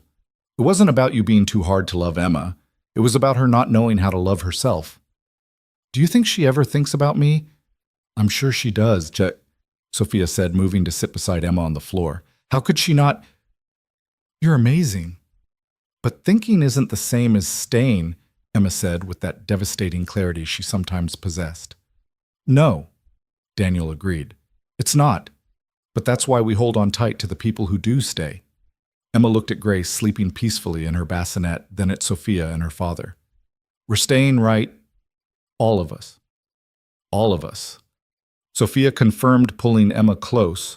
The next weeks blurred together in a haze of feedings and diapers and Daniel's physical therapy appointments. Sophia's father had tried to hire a night nurse, a nanny, any kind of help, but Sophia had refused. She wanted to do this herself to prove she could, to build something real from the ground up the way Daniel had with Emma. But it was harder than she'd imagined. Grace was colicky, crying for hours in the evening. Emma was acting out at school, jealous of the attention the baby required. Daniel was frustrated by his limitations, unable to help as much as he wanted, while his shoulder slowly healed. This isn't working, Sophia said one evening, Grace screaming in her arms while Emma sulked over homework and Daniel struggled to open a jar of baby food with one hand. I'm failing at all of this. You're not failing, Daniel said, finally getting the jar open. You're learning. There's a difference. I should have stayed in my world, Sophia said bitterly. Hired help made it easy. What was I trying to prove? That you're more than your money, Emma said suddenly, looking up from her math worksheet. That's what Daddy said. He said you wanted to prove you could be a real mom without all the fancy stuff. I said that. Daniel looked embarrassed. To Mrs. Chen, I heard you talking. Emma came over to Sophia, gently touching Grace's red face. You know what helps singing, not lullabies, but regular songs. Mom used to sing pop songs to me when I was crying. Dad said it was weird, but it worked. Sophia looked at this little girl who'd lost so much but kept offering love, kept trying to help. What should I sing? Something you like. Something that makes you happy. So Sophia started singing some half-remembered pop song from college badly and off-key. But Grace's cries started to hiccup, then quiet her huge eyes focusing on her mother's face. See, Emma said proudly, you're not failing, you're just learning our tricks. That night after both girls were asleep, Daniel and Sophia sat on the fire escape, the city sprawling below them. His shoulder was still immobilized, but he was getting stronger every day, the color returning to his face, the light to his eyes. I need to tell you something, Sophia said quietly. My father's lawyers called today. Marcus took a plea deal, 25 to life. He gave up his co-conspirators in exchange for protective custody. Daniel was quiet for a moment. How do you feel about that? Relieved, sad, angry? She leaned against his good shoulder. He was my brother for 13 years. We weren't close, but I thought family meant something. Family isn't blood, Daniel said firmly. Family is choice. Mrs. Chen isn't related to us, but she's more grandmother to Emma than her biological grandparents ever were. You're not related to Emma, but you're becoming her mother. Grace has my name, but not my DNA, and I already love her like she's mine. Do you? Sophia looked up at him. Love her. How could I not? She's part of you. She's evidence of your courage, your choice to keep going even when her father walked away. Every time I look at her, I see your strength. When I look at her, I see your sacrifice, Sophia admitted.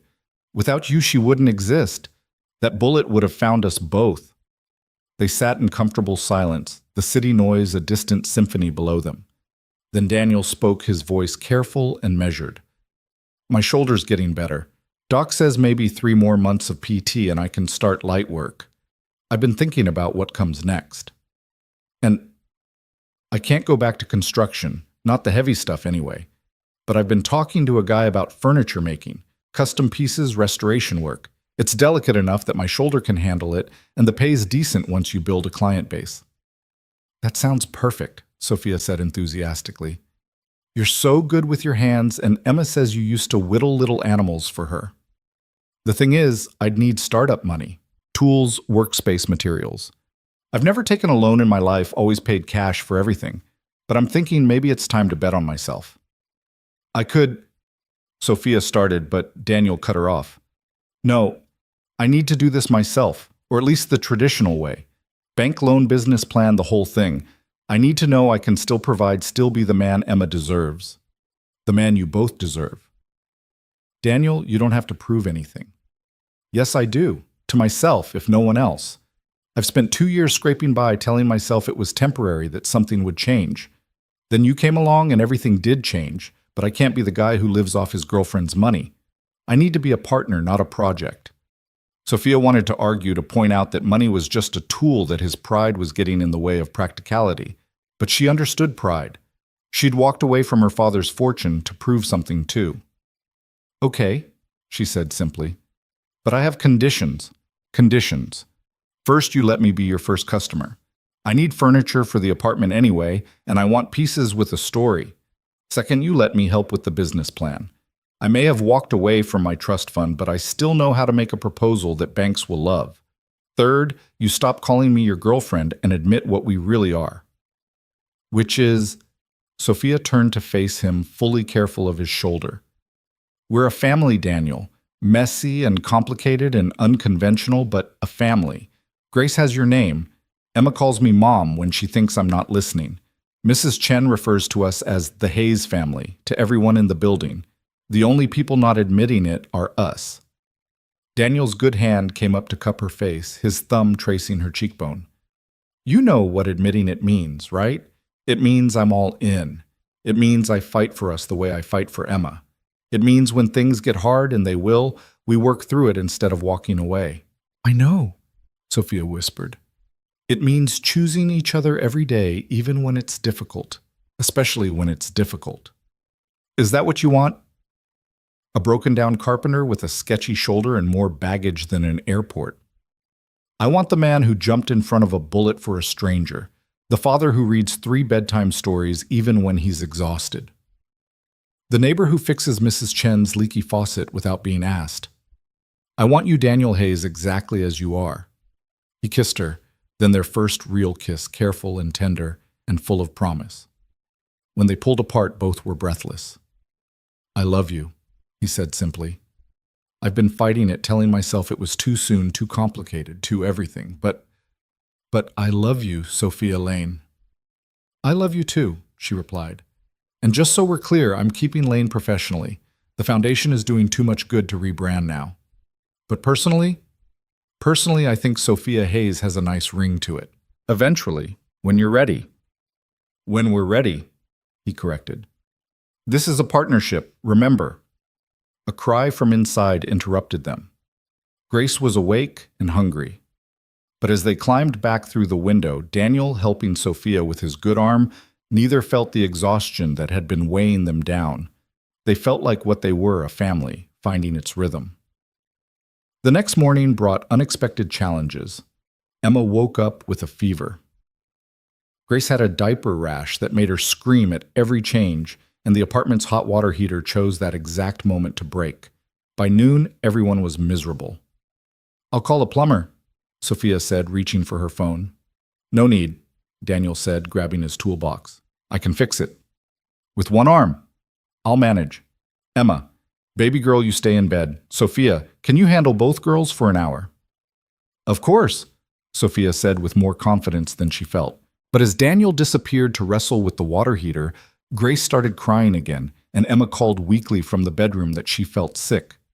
Sophia found herself frozen, overwhelmed by the competing needs. Mrs. Chen appeared like a guardian angel, taking Grace without a word and pointing Sophia toward Emma. One crisis at a time, she said wisely. That's the secret. Sophia found Emma curled up in bed, flushed and miserable. She felt the little girl's forehead, definitely a fever.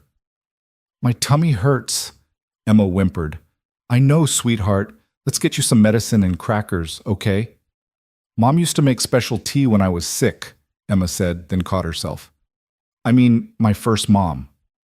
That's okay, Sophia said gently. She's still your mom. She always will be. Do you remember what kind of tea? Chamomile with honey and lemon. She said it was magic tea that made everything better. Sophia made the tea following Emma's careful instructions. As the little girl sipped it slowly, she started to relax. Sophia, can I ask you something? Anything. Are you going to be my real mom, like, officially? Sophia chose her words carefully. I'd like to be if that's what you want, but it doesn't make your first mom less real or less important. I know. Daddy explained that I can have 2 moms, one who gave me life and one who gives me days. Emma paused. That's what Mrs. Chen says you do. You give us days, good days. You give me good days too, Sophia said, smoothing Emma's hair back. Before you and your dad, my days were just empty, full of stuff but empty of meaning. That's sad. It was, but not anymore. By the time Daniel emerged from the basement covered in grime, but victorious, Emma's fever had broken, and Grace was sleeping peacefully in Mrs. Chen's arms. He found Sophia in the kitchen, making soup from scratch, something Mrs. Chen had been teaching her. Hot water's fixed, he announced. Only took 1 arm and a lot of creative cursing.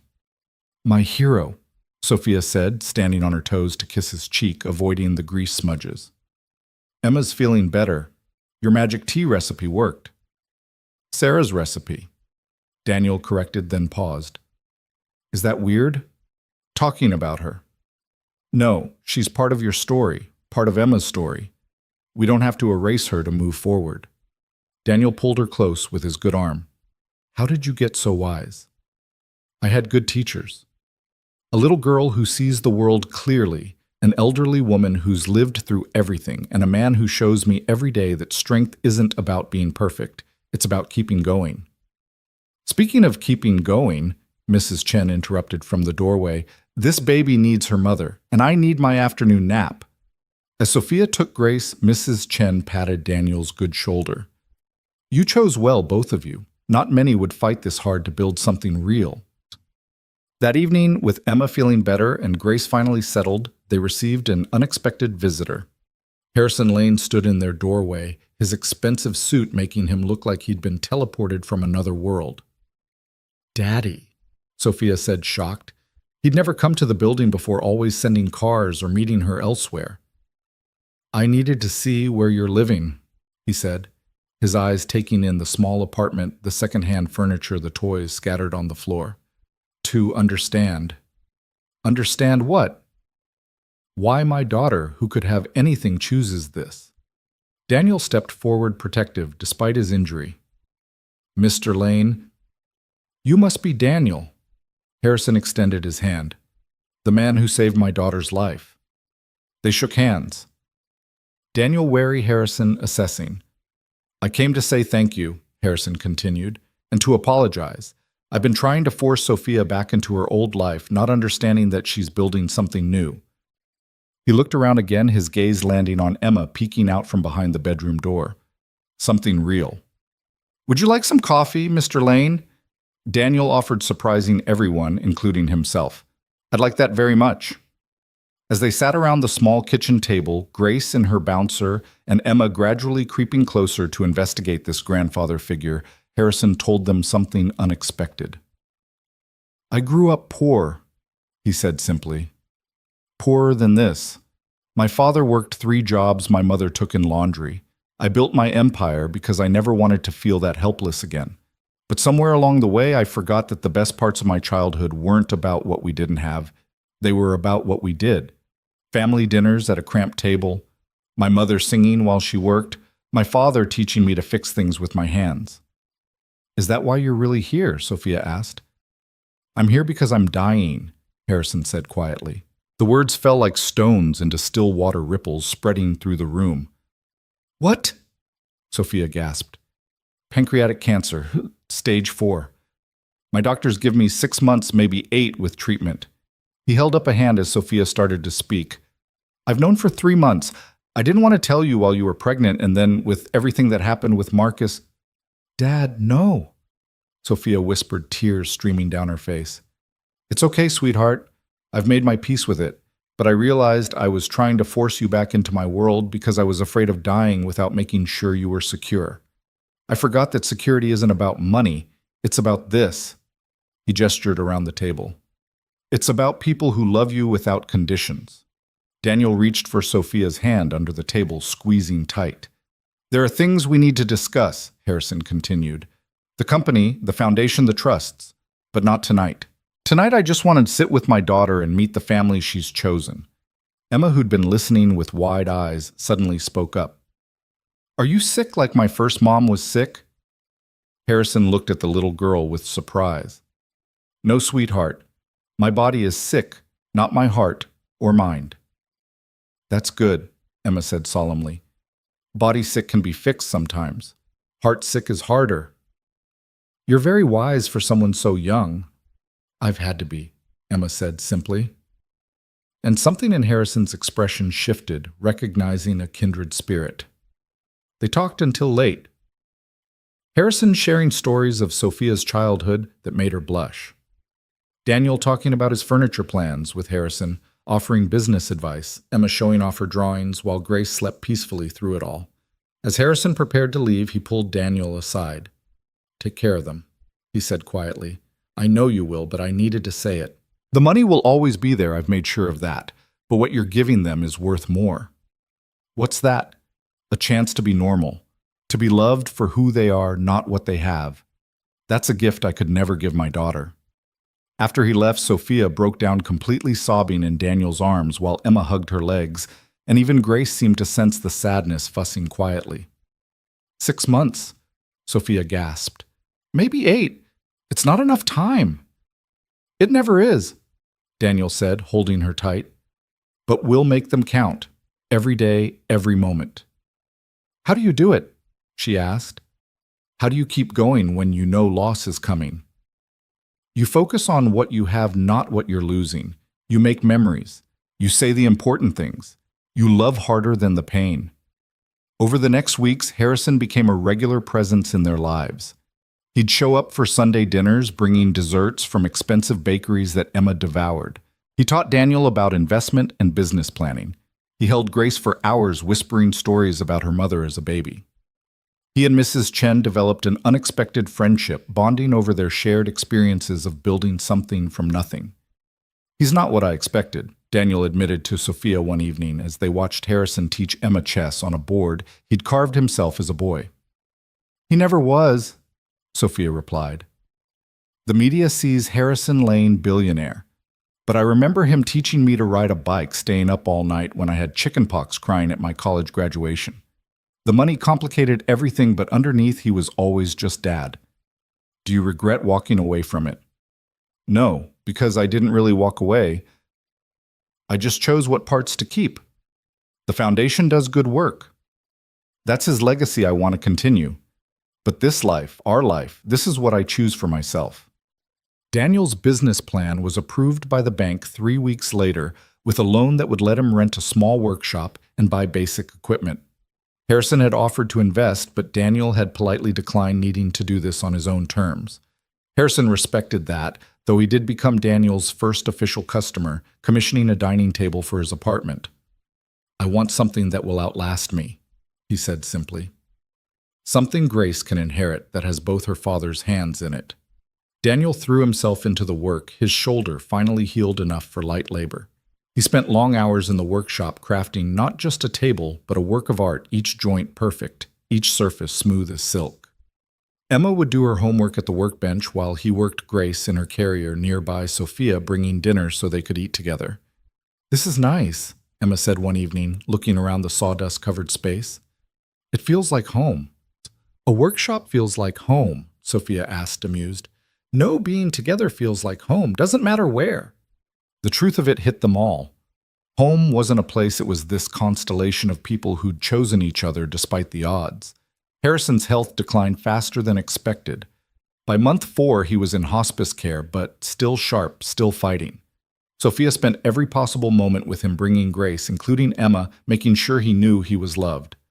I have a confession, he told her one afternoon, morphine making him loose-tongued. I had Daniel investigated when you first started seeing him. Dad, I had to know who had my daughter's heart. You know what the investigator found. What? Nothing, absolutely nothing, but a man who'd raised his daughter alone, worked himself to the bone, never took shortcuts, never compromised his integrity, even when it would have been easy. Do you know how rare that is? Yes, Sophia said softly. I do. I also had him investigated, Harrison added with a weak smile. The investigator wanted to make sure he was trustworthy. Then I had that investigator investigated. Old habits. Despite everything, Sophia laughed. You're impossible.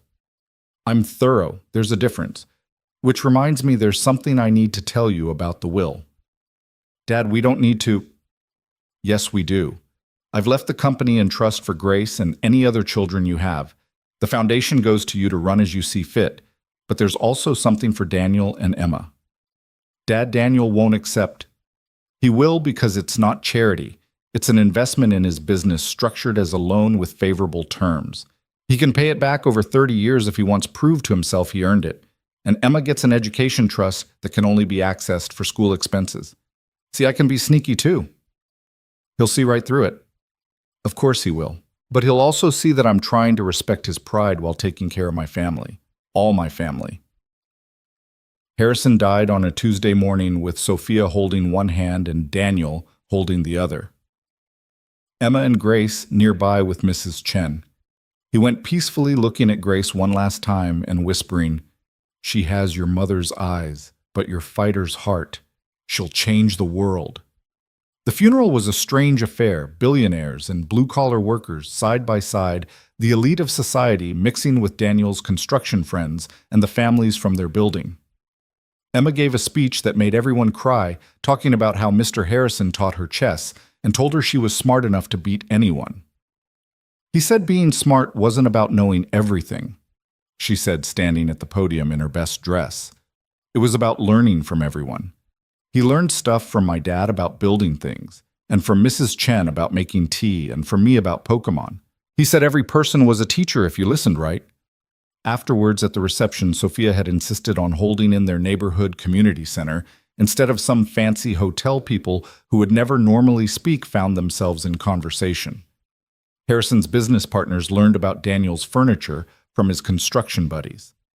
Society matrons got recipes from Mrs. Chen and the other building grandmothers.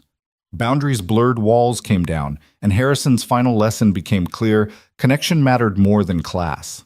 The weeks following Harrison's funeral passed in a blur of legal meetings and paperwork that threatened to drown Sophia in responsibility.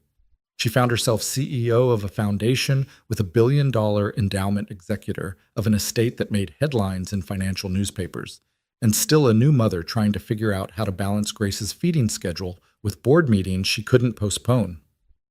"This is insane," she said one evening, surrounded by legal documents while Grace fussed in her bouncer and Emma tried to do homework at the same cluttered table.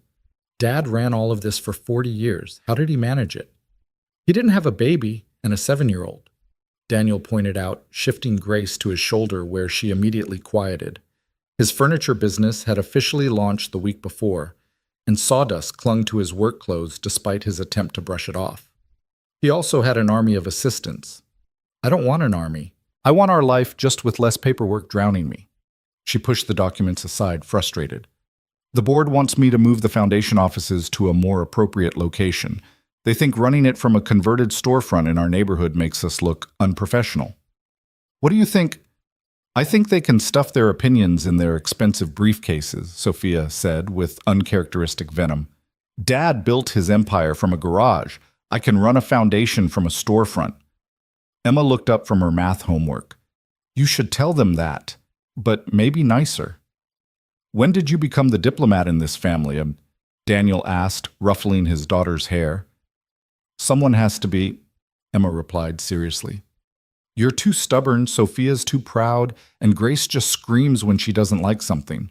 As if to prove her point, Grace let out a wail that had all of them wincing.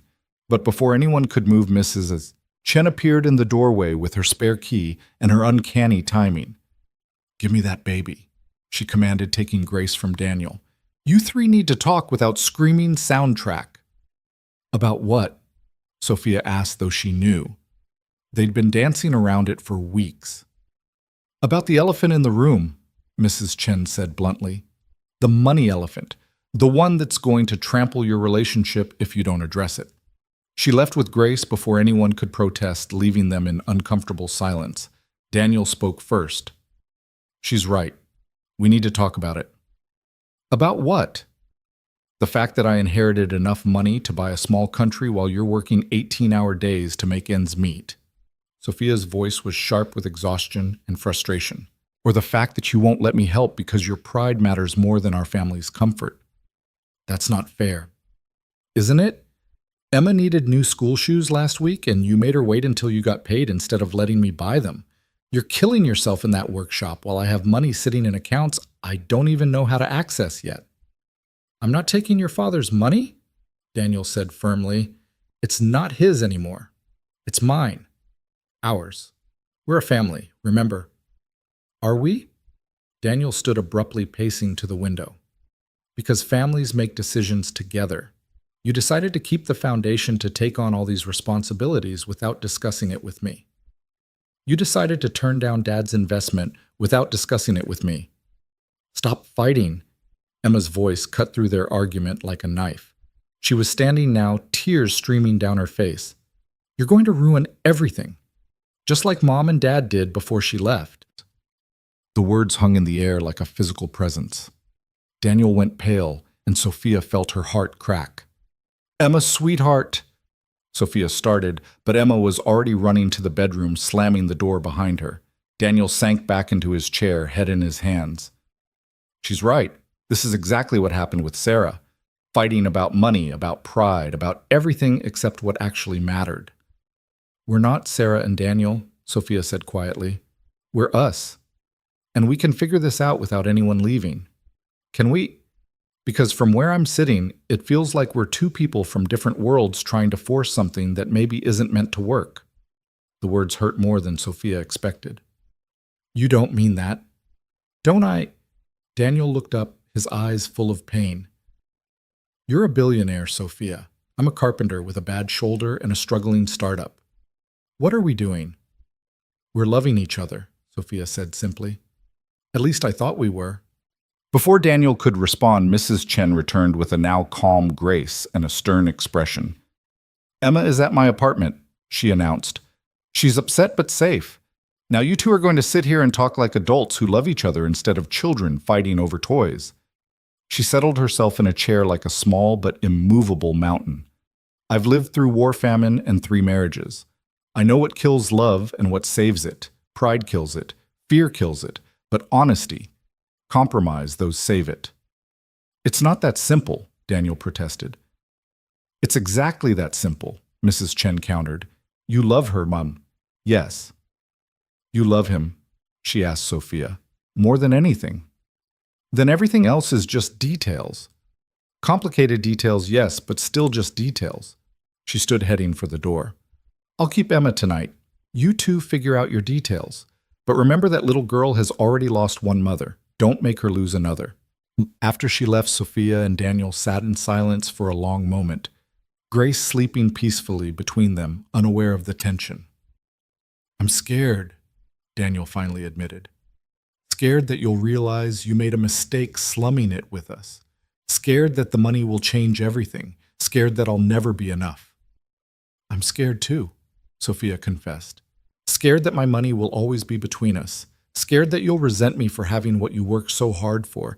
Scared that we'll let pride destroy something beautiful." "So what do we do?" Sophia stood moving to sit beside him, taking his calloused hand in her manicured one.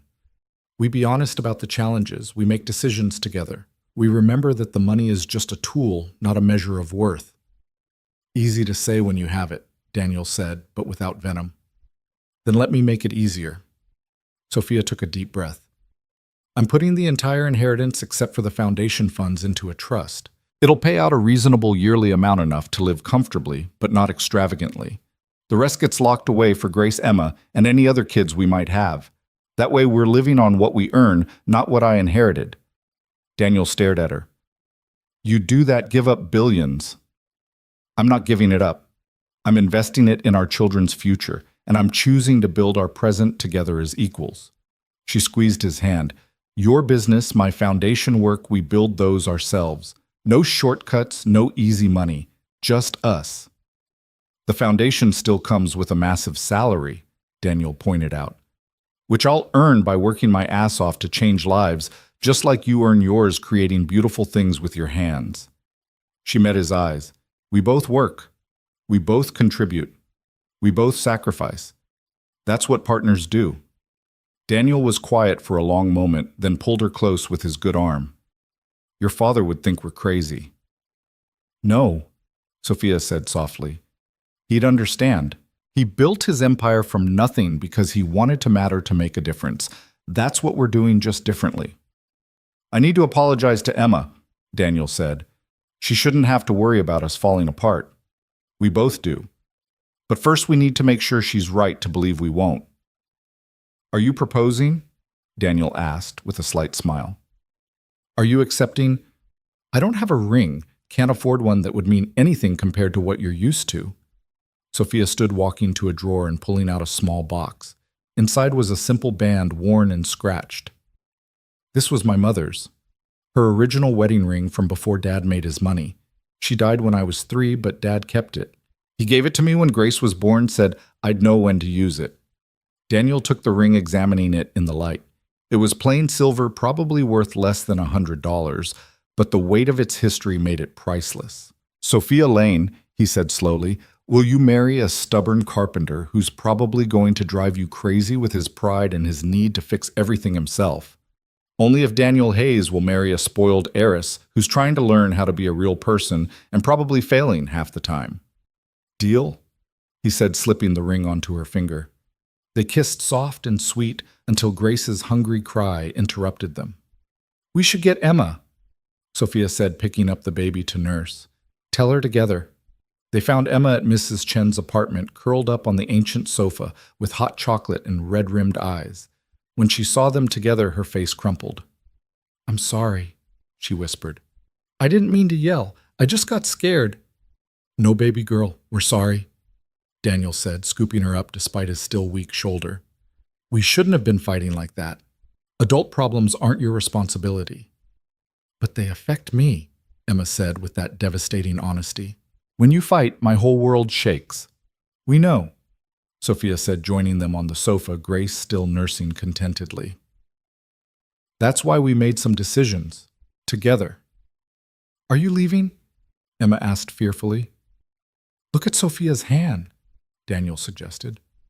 Emma looked gasped and threw her arms around Sophia's neck, careful of Grace. You're getting married. For real married. For real married, Sophia confirmed. If that's okay with you. It's more than okay. Can I be in the wedding? Can Grace? Can Mrs. Chen? Can we have cake? Yes to all of that, Daniel laughed. But it's going to be small, just family. We don't have a lot of family, Emma pointed out. We have enough, Mrs. Chen interjected from the kitchen where she was pretending not to eavesdrop. Quality over quantity. The wedding happened 3 weeks later in the community center where Harrison's memorial had been held. Sophia wore her mother's dress, altered to fit and yellowed with age, but perfect. Daniel wore his only suit, the one he'd bought for job interviews. Emma was the flower girl and ring bearer and self-appointed wedding coordinator, bossing everyone around with 7-year-old authority. Grace slept through most of it in Mrs. Chen's arms. The guests were an eclectic mix, Daniel's construction crew neighbors from the building, a few members of the foundation board who'd become genuine friends, the night shift nurses from the hospital who'd watched their love story unfold. No media, no society pages, no one who mattered to anyone but them. Do you, Sophia Lane, take this man who saved your life by almost dying, who refuses to let you buy him socks even when his have holes, who teaches your daughter that strength isn't about muscles but about showing up every day? The officiant was Mrs. Chen's nephew, a judge who'd flown in from California and decided to add his own flavor to the ceremony. I do, Sophia laughed through tears. And do you, Daniel Hayes, take this woman who gave up everything to gain everything, who burns eggs but makes perfect coffee, who sees you as a hero when you can barely see yourself as adequate? I do, Daniel said, his voice rough with emotion. Then, by the power vested in me by the state of New York and by Mrs. Chen, who threatened me if I mess this up, I pronounce you husband and wife. They kissed to thunderous applause and Emma's delighted squealing. Grace woke up and added her own cry to the celebration. Mrs. Chen wiped tears she'd deny later. The reception was potluck style, everyone bringing something. Daniel's foreman made his famous chili. The foundation's CFO brought wine that cost more than most people's rent, but poured it into paper cups without pretense. Emma performed an interpretive dance she'd choreographed herself that had everyone in stitches.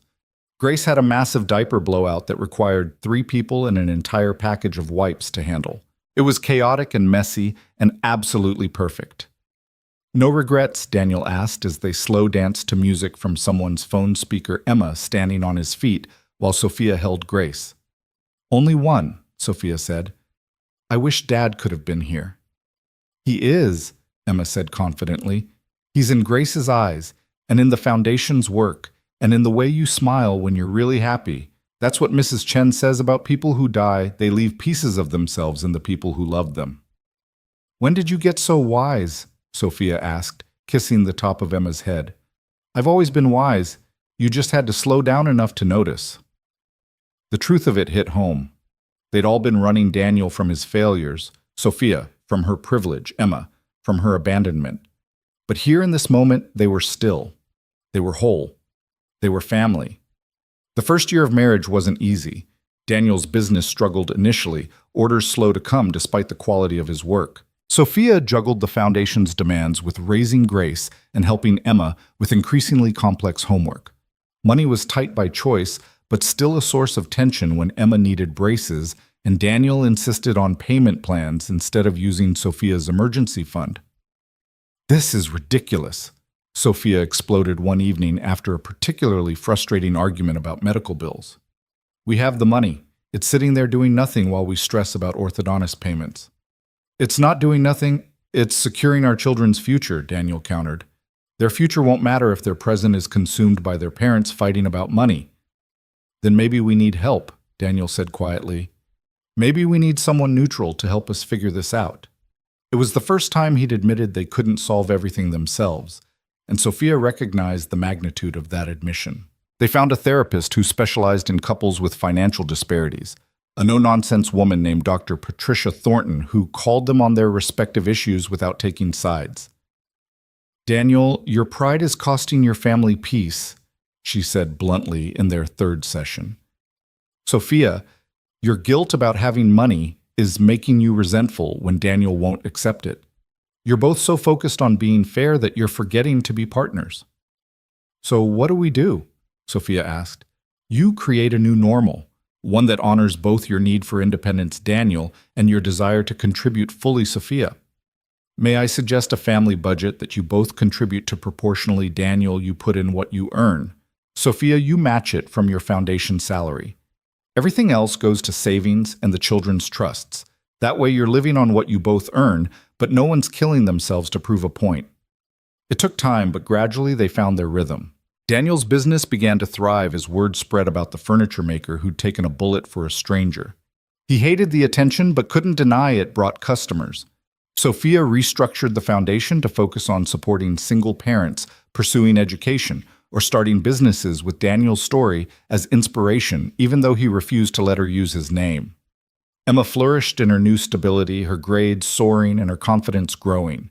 She still had moments of fear, still sometimes watched her parents anxiously for signs of conflict, but increasingly she relaxed into the certainty that this family was permanent. Grace grew from infant to toddler, with the security of being completely loved. She had Daniel's stubborn streak and Sophia's quick temper, Emma's protectiveness, and Mrs. Chen's uncanny ability to appear wherever food was being prepared. She called Daniel Dada, first, sending him into tears he'd deny later. "She knows," he said that night, Grace asleep between them in bed because she'd refused her crib again. "She knows I'm her father, not biologically, but in every way that matters." "Of course she knows," Sophia replied. "She's known since the day you first held her and promised to protect her like you protected me." "I didn't promise that out loud." "You didn't have to. Every time you check on her at night, every time you read her that same board book 15 times in a row, every time you kiss her scraped knees and chase away her bad dreams, you're keeping that promise." As Grace approached her second birthday, life had settled into a comfortable rhythm. Daniel's workshop had expanded, requiring him to hire 2 assistants. Sophia's foundation had funded over 100 single parents' educations and dozens of small businesses. Emma had started middle school, terrifying Daniel with her sudden interest in boys and makeup. "She's too young," he said desperately one morning as Emma left for school in lip gloss. "She's 12, Sophia reminded him. "And it's clear lip gloss, basically chapstick with sparkles. Sparkles lead to lipstick. Lipstick leads to dating. Dating leads to—" "Daniel, I'm not ready for this." No parent ever is. But before he could respond, Sophia's phone rang. The call that would change everything, though they didn't know it yet. "Mrs. Hayes, this is Dr. Morrison from Mount Sinai. We have you listed as Sarah Patterson's emergency contact. There's been an accident." Sophia felt the blood drain from her face. Sarah, Emma's biological mother, the woman who'd walked away 3 years ago and never looked back. "Is she—" "She's alive but critical. She's asking for Emma and Daniel." Sophia looked at Daniel, who'd gone rigid at Sarah's name. Emma was at school, blissfully unaware that her carefully constructed world was about to shift again. "We'll be right there," Sophia heard herself say. "What happened?" Daniel asked, his voice hollow. "Car accident. She's asking for you. For Emma." "No." The word was sharp, final. "She left.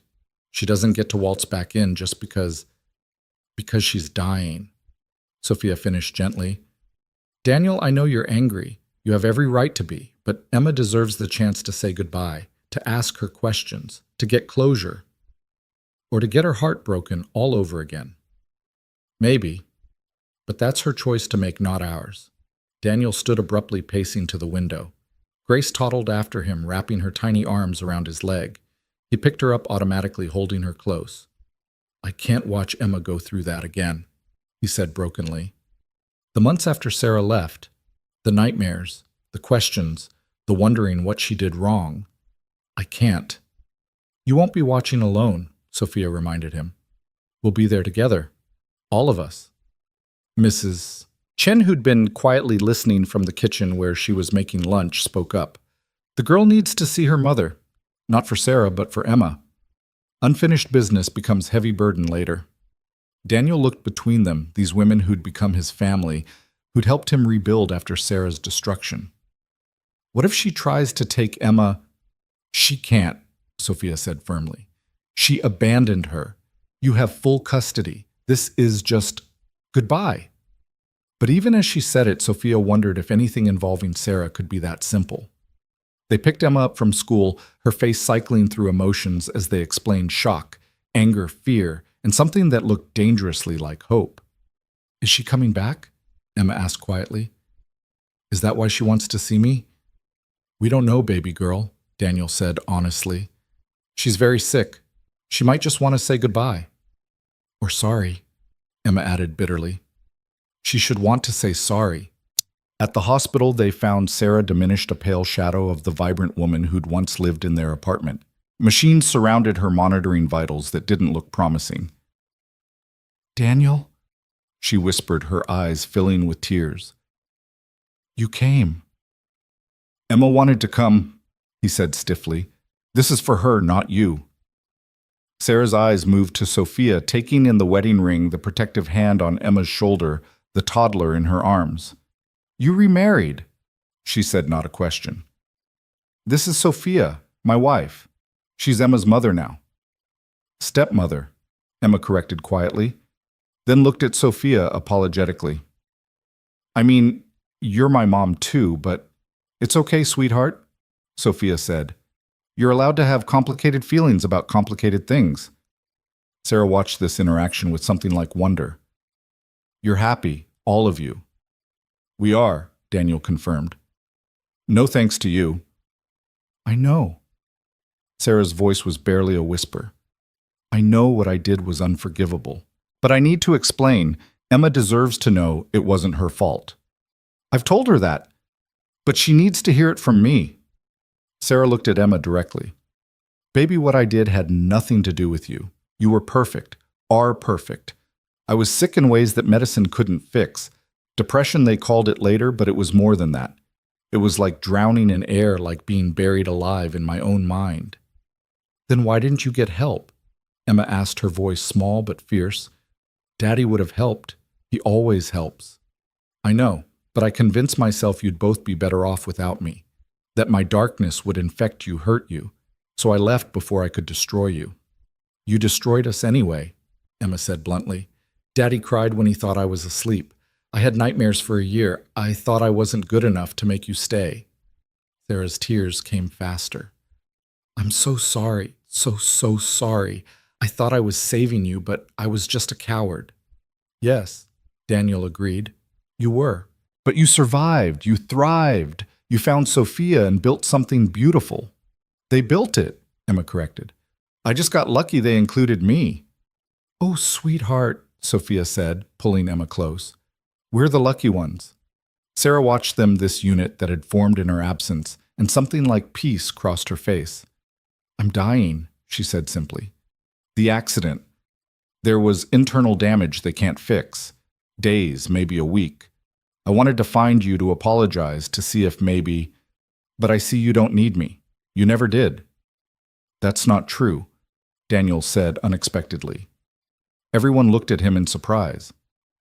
Emma needed you. She needed her mother. But when you couldn't be that, she found another way. We found another way. Not because we didn't need you, but because we had to survive without you. Sarah nodded, understanding the distinction. I have some things. Not much, but letters I wrote to Emma over the years, but never sent. Jewelry from my mother. Could she have them when she's ready? Sophia said, speaking for the first time. We'll keep them safe until she's ready. Sarah studied her, this woman who'd stepped into the void she'd left. Thank you for loving them. Thank you, Sophia replied carefully, for leaving them whole enough to love. It wasn't forgiveness, but it was acknowledgement. Sarah seemed to understand that was all she could hope for. Emma stepped forward, her small face serious. I'm glad you're sorry. I'm glad you explained. But I'm also glad you left, because if you hadn't, Sophia wouldn't be my mom, and Grace wouldn't be my sister, and we wouldn't be a real family. So thank you for leaving, and I hope you find peace, but I don't forgive you. Not yet. Maybe not ever. The honesty was brutal, but Sarah nodded. That's fair. More than fair. They left shortly after Emma, quiet but not devastated, Daniel tense but not angry.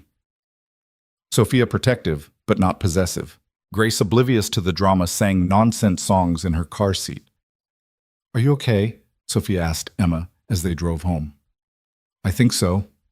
Is that weird? She's dying and I feel relieved. Like now I know for sure she's not coming back to mess things up. That's not weird, Daniel said. That's honest.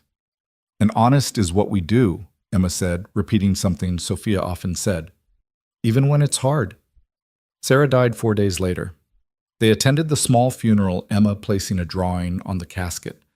A picture of their family, all of them together with Sarah as a small figure in the corner, separated but acknowledged. She was part of our story, Emma explained, even if she wasn't part of our ending. The months following Sarah's funeral brought an unexpected peace to their household, as if her ghost had finally been laid to rest. Emma processed her grief in therapy, working through complicated feelings with a child psychologist who specialized in abandonment issues. Some days were harder than others, but the foundation of love surrounding her held firm. Daniel threw himself into his work with renewed energy, as if Sarah's death had released him from invisible chains. His furniture business expanded beyond custom pieces to restoration work for historical buildings, bringing in steady contracts that finally provided real financial stability. He hired 2 more craftsmen, both single fathers he'd met through Sophia's foundation, understanding firsthand their need for flexible schedules. You're building an empire, Sophia teased one evening, reviewing his quarterly reports, while Grace colored enthusiastically on papers that were thankfully not important. I'm building a legacy, Daniel corrected, pulling her onto his lap despite her protests about the paperwork. Something the girls can be proud of, something that says their father was more than just a guy who got shot once. You were never just that, Sophia said firmly, kissing him soundly. You were the hero who changed everything. Gross, Emma announced from the doorway, though she was smiling. Also, Grace is eating crayons again.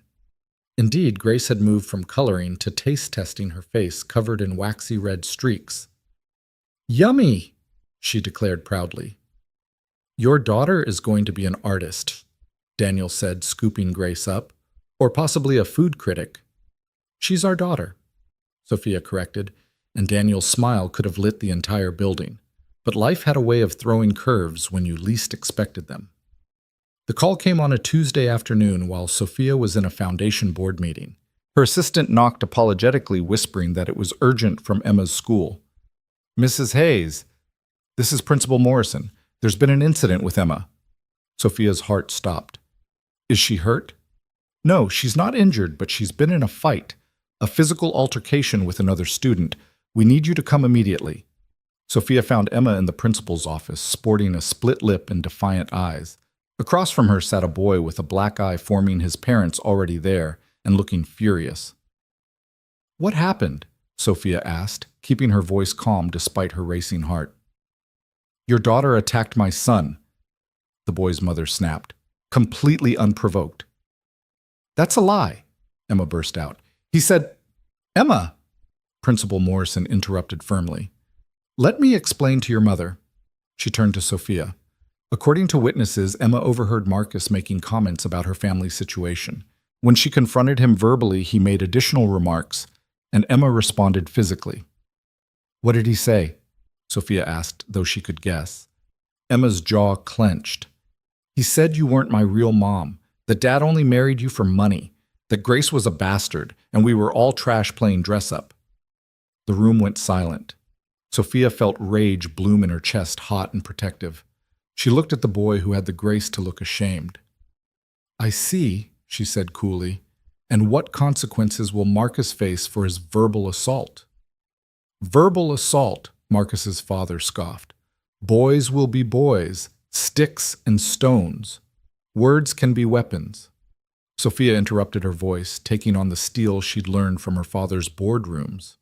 "Your son attacked my daughter's family with cruel, calculated words designed to hurt. She defended us. Perhaps if you taught your son basic human decency, his eye wouldn't be swelling shut right now. How dare you? No, how dare you raise a child who thinks it's acceptable to attack other children's families?" Emma will accept whatever punishment the school deems appropriate for the physical altercation, but I expect Marcus to face equal consequences for instigating it with his cruelty. Principal Morrison cleared her throat. Both students will receive 3 days suspension. Marcus will also attend sensitivity training. Emma, you'll need to complete anger management sessions with the school counselor. "That's fair, Sophia agreed, standing. "Come on, Emma. Your father needs to hear about this." In the car, Emma finally broke down. "I'm sorry," she sobbed. "I know I shouldn't have hit him, but he kept saying awful things, and I just snapped." "I understand," Sophia said, pulling over to hug her properly. "I'm not condoning violence, but I understand defending your family. We'll deal with the consequences together." "Dad's going to be disappointed." "Maybe. Or maybe he'll understand better than you think." Daniel's reaction surprised them both. After hearing the full story, he pulled Emma into a fierce hug. "Violence isn't the answer," he said carefully, "but sometimes standing up for your family means standing up to bullies. I'm proud of you for defending us, even if I wish you'd found another way. You're not mad." "I'm mad at that boy's parents for raising a cruel child. I'm mad at a world that makes you feel like you have to physically fight to defend our family's validity. But mad at you. No, baby girl, never at you for loving us that fiercely." During Emma's suspension, she spent her days at Daniel's workshop, learning to sand wood and repair furniture. It was meditative work, and Daniel used the time to share stories about his own childhood, about fighting his way through foster care, about choosing to build rather than destroy. "Every piece of furniture has flaws," he explained, showing her how to work with wood grain instead of against it. "But those flaws make it unique, make it real. Same with families. We're not perfect, but we're real." "Marcus's family looks perfect," Emma said bitterly. "Looking perfect and being perfect are different things. That boy's cruelty came from somewhere, probably from parents who care more about appearances than character." "Sophia taught me that," Emma said, running her hand along a smooth table surface. "That real wealth isn't money. It's having people who love you no matter what." "Smart woman, your mom." "Which one?" Emma asked with a small smile. "Both in different ways. Sarah was smart enough to know she couldn't be what you needed. Sophia was smart enough to know she could."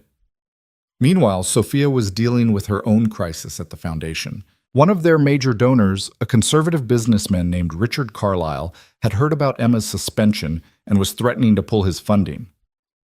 "I can't support an organization run by someone who condones violence," he said pompously during an emergency board meeting. "I don't condone violence," Sophia replied evenly. "I condone a 12-year-old girl defending her family against verbal abuse." She gave that boy a black eye. And he gave her wounds that won't show but will take longer to heal. Words matter, Mr. Carlyle. The words we use about families that don't look like ours, about love, that doesn't fit neat categories, about children who've survived abandonment and found new hope. Those words shape the world our children inherit. You're being overdramatic. Am I my daughter?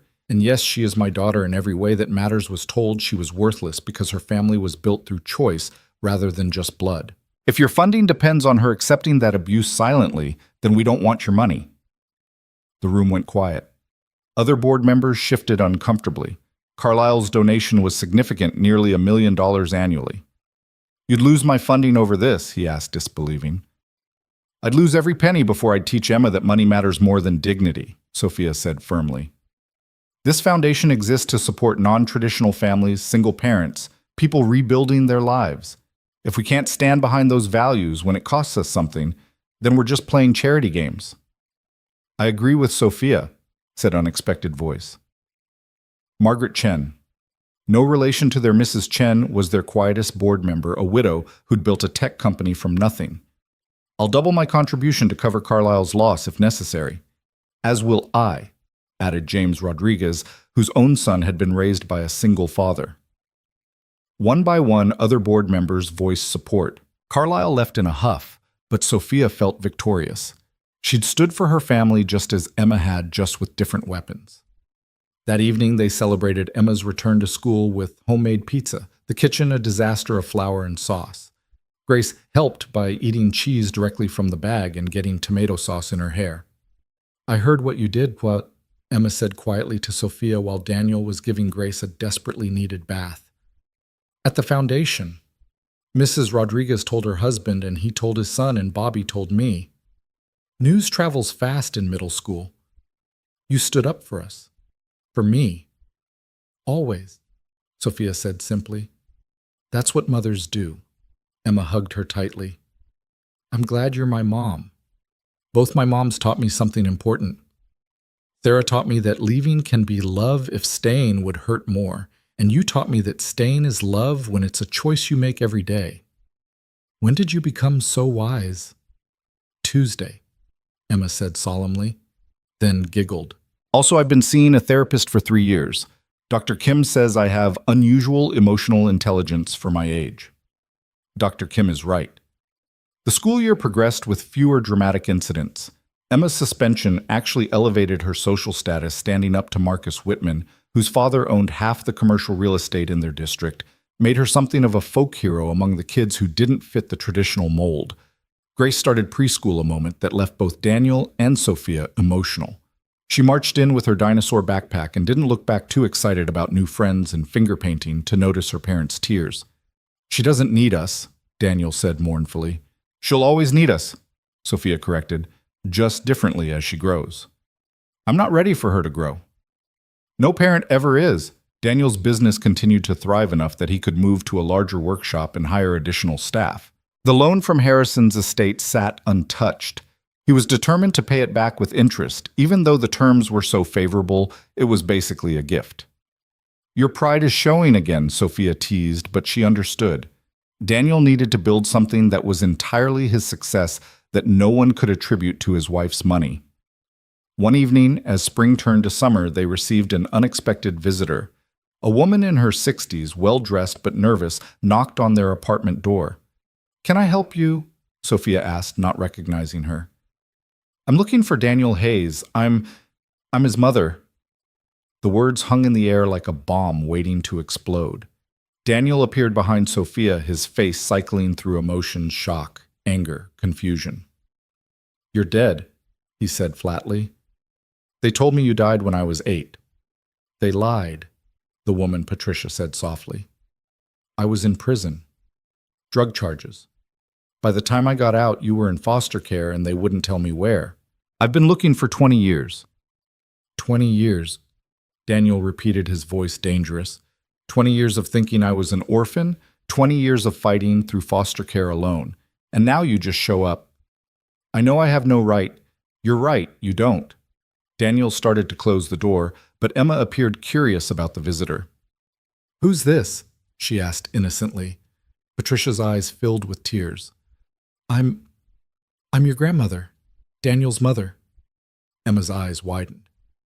Dad, you have a mom? I thought she was dead. So did I, Daniel said grimly. Emma, go to your room. But now... Emma went, but not before shooting a curious look at Patricia. Grace, thankfully, was already asleep. You need to leave, Daniel told Patricia. Please just let me explain. Explain what? How you chose drugs over your 8-year-old son. How you let me believe I was alone in the world. How you show up now when I finally have my life together. Expecting what exactly? Nothing, Patricia said quietly. I expect nothing. I needed to see you, to know you were okay, to apologize even though I know it's not enough. It's not, Daniel agreed. It's not even close to enough. Sophia watched this interaction, her heart breaking for both of them. She could see the pain in Daniel's eyes, the little boy who'd been abandoned shining through the man's anger. But she could also see the regret in Patricia's face, the weight of decades of loss. Daniel, she said softly, maybe we should hear her out. Daniel turned on her. There is no we in this. This is my mother who abandoned me, my pain, my choice. You're right, Sophia agreed. But Emma heard. She's going to have questions. And secrets have a way of poisoning families. Daniel's jaw clenched, but he stepped aside. 5 minutes. That's all you get. Patricia entered nervously, taking in the small but warm apartment, the children's artwork on the walls, the photos of their blended family. You've built something beautiful, she said softly. No thanks to you. I know. Patricia sat carefully on the edge of the couch. I was an addict, young, stupid, and selfish. Your father left when you were 2, couldn't handle my using. I told myself I was functioning, that I was still a good mother, but I wasn't. The night they arrested me, you were home alone, 8 years old and trying to make yourself dinner because I was too high to remember you needed to eat. Daniel flinched at the memory. They put you in emergency foster care. I signed away my rights, thinking it would be temporary, that I'd get clean and get you back. But prison changed me in ways I didn't expect. When I got out 3 years later, I was clean but broken. I convinced myself you were better off without me, that showing up would only hurt you more. So you let me think you were dead. The system told you that, not me. By the time I found out you were 18 and gone, I've hired private investigators, searched social media, everything. It wasn't until the news story about you saving that woman, saving Sophia, that I finally found you. The shooting was 3 years ago, Sophia pointed out quietly. I know. I've been working up the courage for 3 years, watching from afar, seeing you build this family, these businesses. I didn't want to disrupt your happiness, but I'm sick now, cancer, and I couldn't die without trying to apologize. The word cancer hung heavy in the room. Sophia thought of Harrison, of Last Chances and Final Conversations. You're dying, Daniel asked, his voice slightly less harsh. Maybe. Probably. Treatment might buy me a year or 2, but... Patricia shrugged. I'm not here for sympathy. I'm here to say I'm sorry that I loved you even when I was too broken to show it, and that I'm proud of the man you became despite me. Daniel stood abruptly, pacing to the window. Emma had crept back to the hallway, listening despite being told to stay in her room. Sophia saw her and made a decision. Emma, come here. Emma came sheepishly. I'm sorry, It's okay. This affects you too. Sophia looked at Daniel. She should be part of this conversation. Daniel nodded reluctantly. Emma sat beside Sophia, studying Patricia with curious eyes. You're really my grandmother. Biologically, yes, Patricia answered carefully. But being a grandmother is about more than biology, and I haven't earned that title. Why did you leave my dad? I was sick, addicted to drugs. I made terrible choices that hurt him. Like my first mom, Emma said quietly. She was sick in her heart and left. But it still hurt. Yes, Patricia agreed. It still hurt. And I'm sorry for that hurt. Emma looked at Daniel. Are you going to forgive her? I don't know, Daniel answered honestly. Forgiveness isn't something you just decide. It's something you work toward. Dr. Kim says forgiveness is for us, not them, Emma offered. That holding on to anger is like drinking poison and expecting the other person to die. Your Dr. Kim sounds wise, Patricia said with a small smile. She is. She also says family is complicated, and that's okay. Emma looked between the adults. Maybe we could be complicated family, not pretending everything's fine, but not pretending you don't exist either. Daniel looked at his daughter, this wise child who'd survived her own abandonment and come out compassionate rather than bitter. What would that look like? He asked carefully. I don't know, Emma admitted. Maybe letters first, or coffee sometimes, baby steps, like when Grace was learning to walk. I don't deserve even that, Patricia said quickly. If you want me to leave and never contact you again, I will. That's what Sarah thought, Emma said. That we were better off without her, but she was wrong. We were better off with the truth, even if it hurt. Secrets are what poison families, not truth. Daniel looked at Sophia seeking support or permission or something. She took his hand, squeezing gently. Whatever you decide, we're here, she said simply. Daniel was quiet for a long moment, then exhaled heavily. Letters. We can start with letters. Emma's right secrets poison families, and I won't have Grace growing up not knowing she has a grandmother, even a complicated one. Patricia's eyes filled with tears. Thank you. That's more than I deserve. Yes, Daniel agreed. It is. But my daughter is teaching me that sometimes grace isn't about what people deserve. Patricia left with their mailing address and a fragile hope. After she was gone, Daniel collapsed on the couch, emotionally exhausted. You did the right thing, Sophia said, curling into his side. Did I feel like I just opened a door I've kept locked for 30 years. Maybe it needed opening, Emma suggested, squeezing in on his other side. Like when we cleaned out the storage unit and found all that stuff we forgot we had. Some of it was garbage, but some was treasure. And some was both, Daniel added, thinking of Sarah's letters to Emma, still unopened but saved. Exactly. Complicated family. Grace woke then, padding out in her dinosaur pajamas, rubbing sleepy eyes. Why everybody's sad? Not sad baby, Daniel said, pulling her onto his lap. Just feeling big feelings. Oh, ice cream helps with big feelings. Does it now? Sophia laughed. Mrs. Chen says so. Well, if Mrs. Chen says so, who are we to argue? So they had ice cream at 10 o'clock on a Tuesday night. 4 people who'd chosen each other despite everything building something beautiful from broken pieces. Patricia's letters started coming weekly, careful and respectful, never asking for more than Daniel was willing to give. She shared stories of his early childhood, that he'd forgotten medical history, that proved useful when Grace needed testing for allergies, and gradual glimpses of a woman trying to make amends with limited time. After 6 months of letters, Daniel agreed to meet for coffee. Sophia offered to come, but he went alone, needing to face this particular ghost himself. She looks older than her years, he said when he returned. Worn down by regret more than cancer. We talked for an hour. She didn't ask for anything, just wanted to hear about my life. How do you feel? Like I'm 8 years old and 38 simultaneously. Like I want to scream at her and hug her at the same time. Like forgiveness might be possible, but trust never will be. That's okay, Sophia said. Not every relationship needs to be complete. Some can just be what they are. As winter approached, their lives had settled into a new rhythm that included Patricia's peripheral presence. She sent birthday cards, contributed to the girls' college funds despite Daniel's protests, and occasionally joined them for Sunday dinner when Daniel felt strong enough to handle it. It was at one of these dinners that Grace made an announcement that stunned everyone. I want a brother, she declared, stabbing her chicken with determination. Well, sweetie, that's not really something we can just order from Amazon, Sophia said carefully. Why not? You ordered my bike from Amazon. Babies are different, Daniel explained, trying not to laugh. Then where do they come from? Grace asked with 3-year-old intensity. Emma giggled. Oh, this should be good. When 2 people love each other very much. Sophia started, but Grace interrupted. Like you and Daddy?